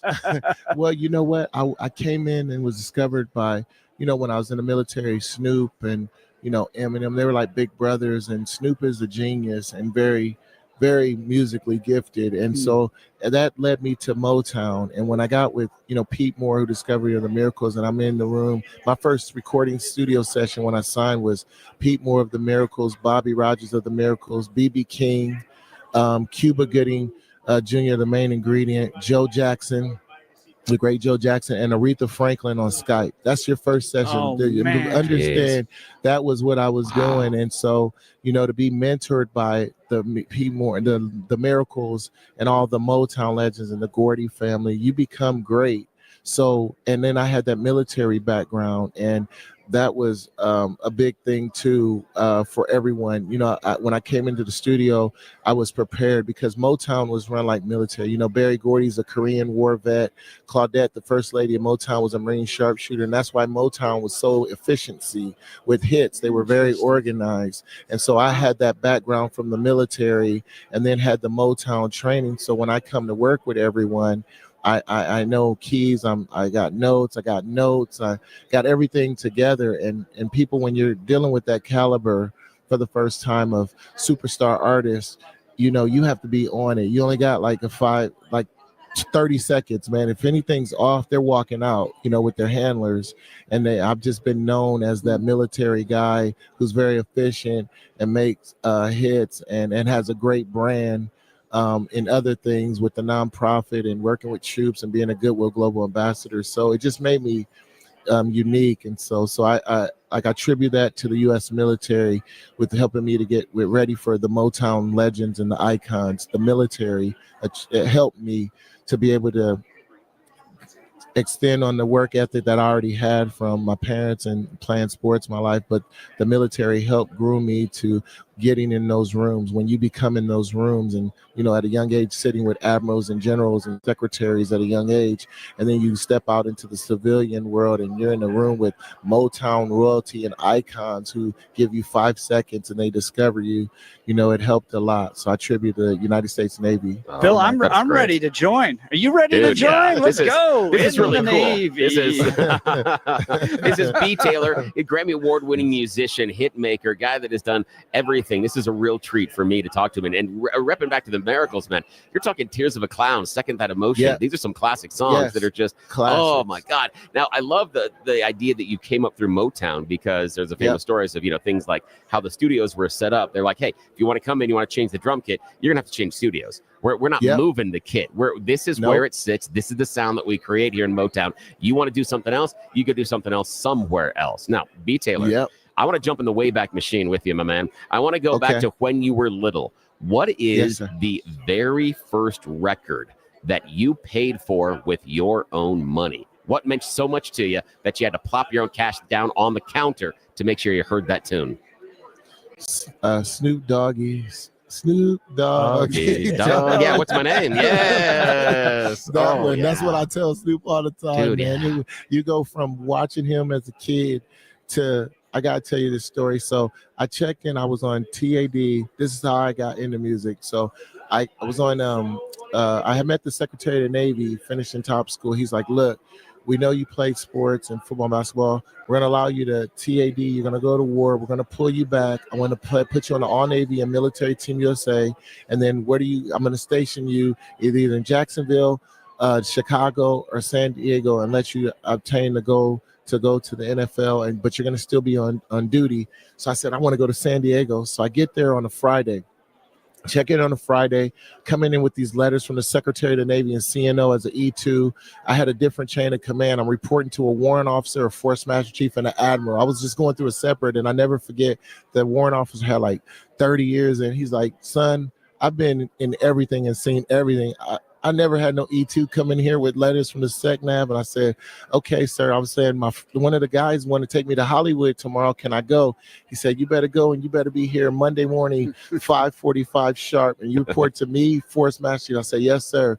Saturday, I go up to LA. There's a piano. I'm in Hollywood wearing Navy suits, me and my guy, Justin. I'm playing a piano.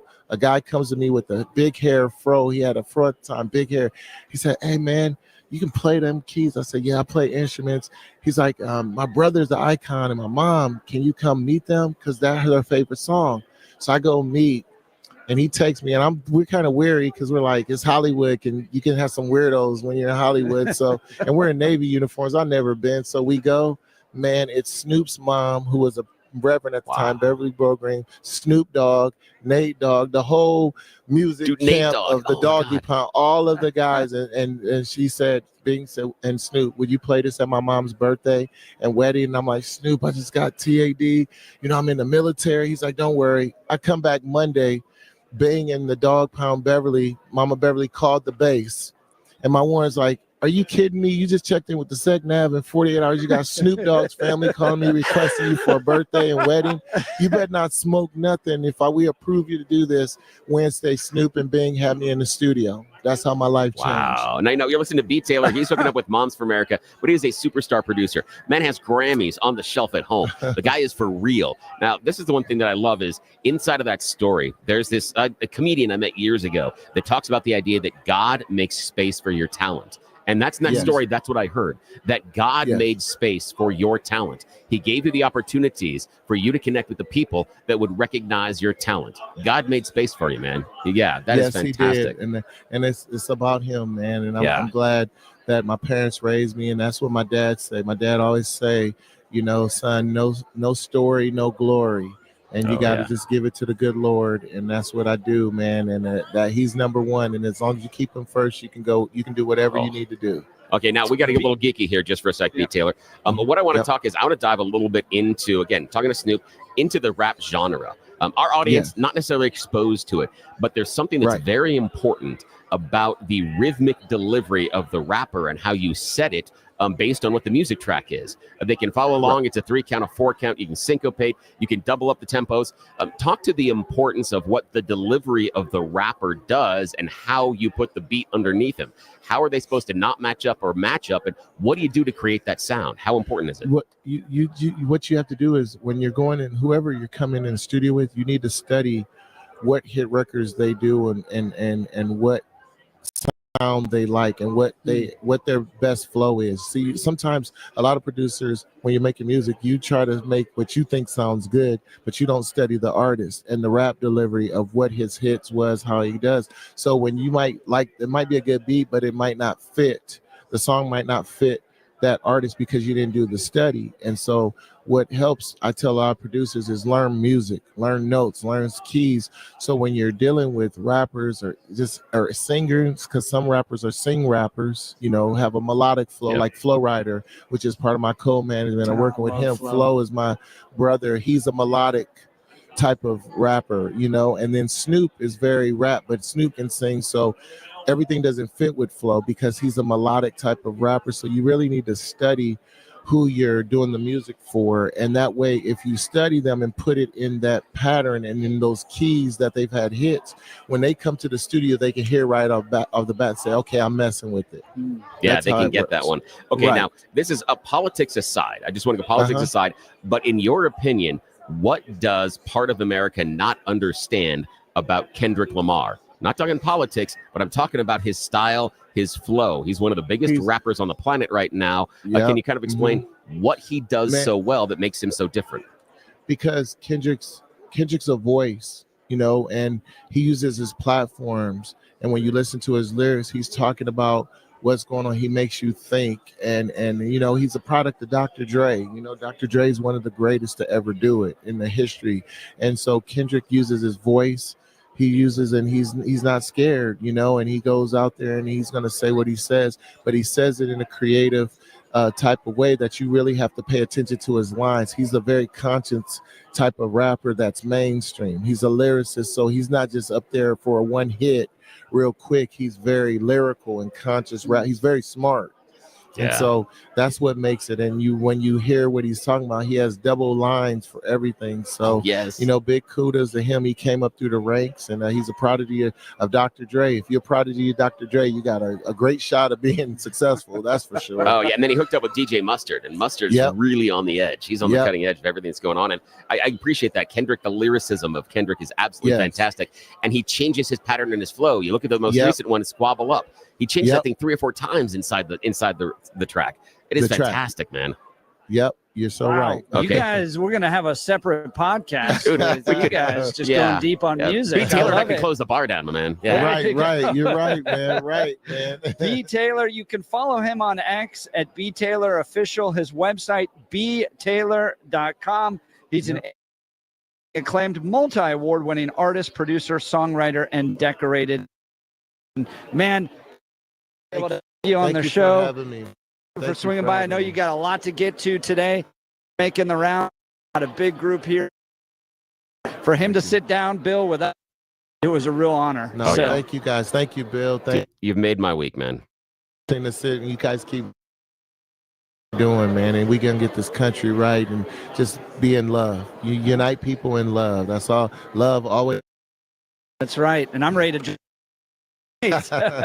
Bill, I'm going to send it back to you. You're listening to the Jeff and Bill Show. Tell us about Colorado Wound Care. All right. Now, hopefully you've been listening to the show for a little while. We've got a brand new advertiser here, ColoradoWoundassociates.com. I want you to check them out at ColoradoWound.com. ColoradoWound.com. See, the reason is that the Wound Care Associates of Colorado are changing the game. That little tiny cut that's taken a while to heal. You know how things heal a little bit different when you get older. It takes a lot of time. Your body takes some time to knit things back together, but that means that wound is open, and it's a highway for bacteria, dirt, and germs to get access to your blood system, your organs, and that can turn tragic. In my own family, I had an aunt that developed a chronic wound on her leg. While she was getting treatment at a care facility, she was exposed to MRSA. That MRSA got inside her body. She spent numerous bouts, we're talking weeks, inside of the hospital, and it was the MRSA that was trying to get her, not the wound, but the wound was the vehicle for the dirty, nasty stuff to get inside. That's why I want you to talk to my friends at Wound Care Associates of Colorado, because they are changing the game here in our state. They're doing it differently than anybody else, and they're doing it better. Let me explain why.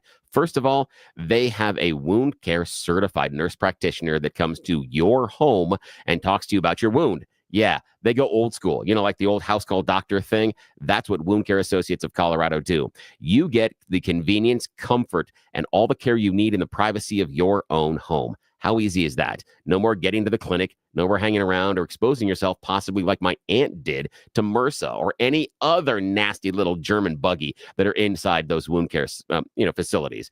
This is going to be in the privacy of your own home. It's going to be a customized tailor plan that is going to be done specifically to your needs and your wound. And here's the other big one. They are going to fix the wound.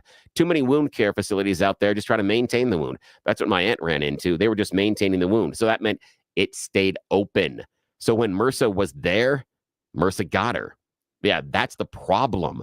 It may not be the first, second, third, fourth time you're at that wound care facility, but as long as they're maintaining that wound, you still have the opportunity for infection, and that can turn deadly. That's actually what happened in Jennifer Walker's family. She started Wound Care Associates in Colorado because she didn't want anybody else to go through what she did. When her uncle had a small cut on his toe, he had some other comorbidities, some other health problems he was paying attention to. Well, it became infected. That infection led to his death. Yes, a small cut can be that serious. So don't mess around. Contact the best Wound Care Associates of Colorado. ColoradoWound.com is how you reach out to them. ColoradoWound.com. You will get improved healing outcomes. They are the best in the business. And again, it's the comfort, the care, the privacy in your own home, on your timeline. And it's a personalized treatment plan that is going to fix the wound, not just maintain it so any sort of germs can come and have a party inside your body. We don't want that. I don't want that. You don't want that. You don't want that for your family. Contact the Wound Care Associates of Colorado if anybody in your family is dealing with a chronic wound, a sore, anything like that. They'll take care of it, and they're going to fix it. ColoradoWound.com, ColoradoWound.com for the Wound Care Associates of Colorado. When you reach out to them, tell me you heard about them here on the Jeff and Bill Show. Jeff's live at CPAC. We'll be back right after this. This is Denver's Talk Leader, News Talk 710, KNUS.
Welcome back to the Jeff and Bill Show, broadcasting live from CPAC, Conservative Political Action Conference here in Washington, D.C. I love it.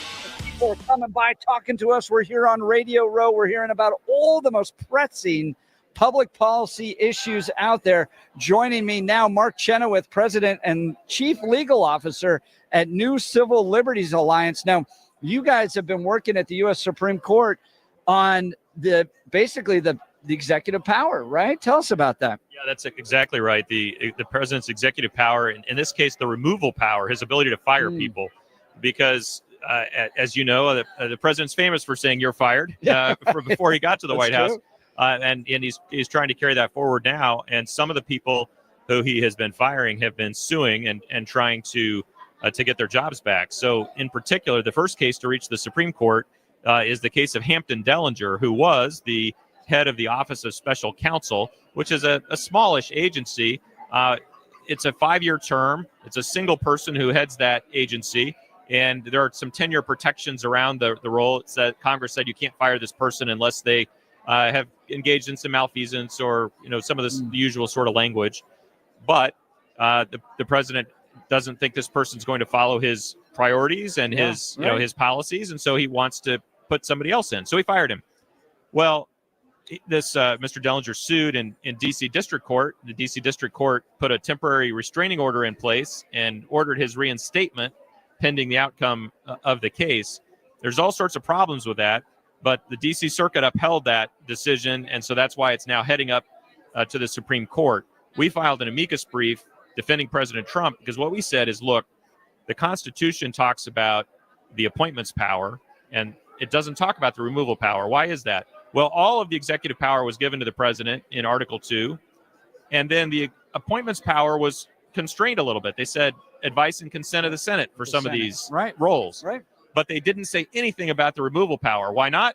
Because it's not constrained. The president has the power to remove people, and he has to in order to get people to do what he wants, right? Well, I think you're exactly right. I went down and interviewed folks at an anti-Trump rally on Monday in Denver. The video's gone ultra viral, but something like 400,000 views at this point. If you go to x.com/Jeff Hunt. But I talked to federal workers in particular, and I asked them the question, if the president can't fire, who can? And what they said was, well, it's a long process that involves their superiors and HR and all that stuff. And when they're saying it, and it's one of the most viral aspects of that video, I'm sitting there going, this affirms everything Elon Musk has said, that we have a fourth branch of government called the bureaucracy that you run headlong into. If the president of the United States, the most powerful leader of the executive branch, can't fire executive branch employees, we got a problem here. That's exactly right. And the problem starts with, you need to be able to fire these people at the top of the agency. And actually the Supreme Court's already spoken to this. This isn't President Trump who came up with this idea. As I say, it goes back to the Constitution. James Madison said that the president has absolute removal power, but the Supreme Court looked at this question in the context of the Consumer Financial Protection Bureau just a few years ago, because the head of that agency is also a single person who had tenure protections from Congress. And the Supreme Court looked at that and said, no. You report directly to the president.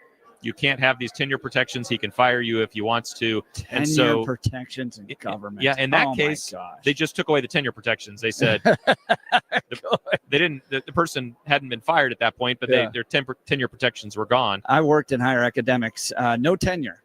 Please. Mark, now Bill Thorpe's on the other line, and Bill, I know you probably have some questions, so I want to make sure we have enough time for you. Bill Thorpe, any questions for Mark Chenoweth, president of the New Civil Liberties Alliance? I appreciate the time today. I'm curious, do you think there is any constraints on the president's removal power? And if so, what are they? I don't think there are any constraints for these principal officers, people at the tops of the agencies. And if it's an agency that has more than one person at the top, so like the SEC, Securities and Exchange Commission, Federal Trade Commission, some of these 5 commissioner agencies, that's a little bit more of an open question. The Supreme Court said back in the 1930s that tenure protection was okay. But the reason they said that was because they said that those commissions weren't engaging in executive power, that they were quasi-judicial and quasi-legislative. And I don't know if that was true in the 30s. I sort of suspect it wasn't, but it's certainly not true today. These agencies are engaged in executive power. I was at the Consumer Product Safety Commission, which is one of these 5 commissioner agencies, definitely engaged in executive power when they do something like a product recall. And so the idea that the president wouldn't have the power to fire people who are using executive power is a problem. So I think that when that issue reaches the Supreme Court again, they'll decide he can fire people at these multi-member agencies as well. Bill, I think what's interesting, the Federal Reserve is the one that people seem to be really worried about. Can the president just fire people from the Federal Reserve Board? Because that's another multi-member agency. Interestingly, the president in one of his latest executive orders said that he wants to be able to review the regulatory decisions of the Federal Reserve. So when they come up with regulations for banks, but not their rules about the money supply and the thing that people are the most concerned about them being independent on. So I think the president is trying to send a signal to the Supreme Court. Don't worry, we're not going to mess with the independence of the Fed if you allow us to exert authority over these other kinds of regulatory things that are going on. Now, Mark Chenoweth, who's president of the new Civil Liberties Alliance, joining Jeff and Bill live. I appreciate the idea that you brought in the independent agencies. How much purview and control should the executive have over those agencies, including firing? Donald Trump has made steps to bring those independent agencies under the umbrella of the executive, but they weren't set up that way. They weren't set up that way by Congress. What do you think? How far does his executive power play in this one? I think pretty far. I think he needs to be able to control the budgets of the agencies. I think he needs to be able to hire and fire the people at the top of the agencies.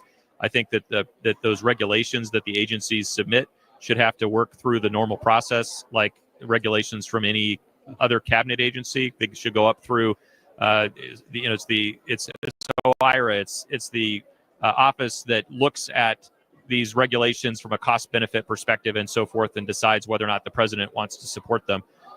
Those are issued by independent agencies now without the president's imprimatur, and I think that needs to stop. I think independent agencies like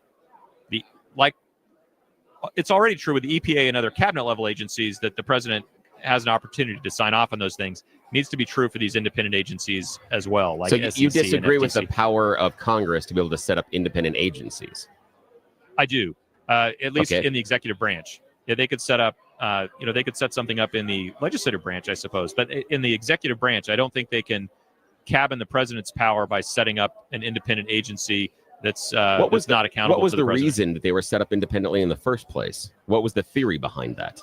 Well, Woodrow Wilson was a big believer in expertise, and he didn't trust the people, particularly as the vote extended to women and to minorities, and we had the franchise extended more broadly in the United States. Woodrow Wilson wanted to take power away from the people and keep it in the government. And so he wanted to set up these independent agencies.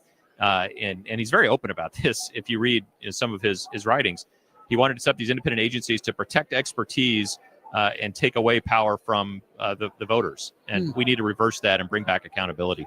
Wow. We're talking to Mark Chenoweth. He's the president and chief legal counsel of the new Civil Liberties Alliance. If you want to learn more about the new Civil Liberties Alliance, go to nclalegal.org, nclalegal.org. To your point, Mark, I think it is bringing the power back to the people. And we've lived under this fourth branch for so long that has burdened so many businesses and shut down opportunity in this country. At the end of the day, the best way to give the people the voice is through their elected officials, through Congress, and through a vote of the presidency of the United States. And when you have unnamed bureaucrats coming up with all these rules, creating all these problems, there's no one to hold them accountable, and it becomes so restrictive. Mark Chenoweth, President, NCLA. Go to nclalegal.org, one of the great organizations here at CPAC. We'll continue. You're listening to The Jeff and Bill Show. This is Denver's Talk Leader, News Talk 710 KNUS.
Welcome back to the Jeff and Bill Show, doing a live broadcast here from CPAC as we wrap up. The fun's going to continue. I'm going to stick around for another few days and connect with folks. I'll put some original content up at x.com/Jeff Hunt. Hey, next week, Bill and I are going to be at IHOP on Wednesday for a live broadcast. You can swing by, hang out with us from 6 to 10 a.m. at the IHOP off of I-25 in Arapahoe in Greenwood Village. And then, Bill, what's Pete Boyle's got tomorrow? Yeah, Pete's going to be on tomorrow, 9 until 1. He's got Rich Wyatt. New Jefferson County GOP chair is live in the studio. So he'll join Pete live. Hope you will too tomorrow right here, 710 KNUS, 9 to noon, 9 to 1.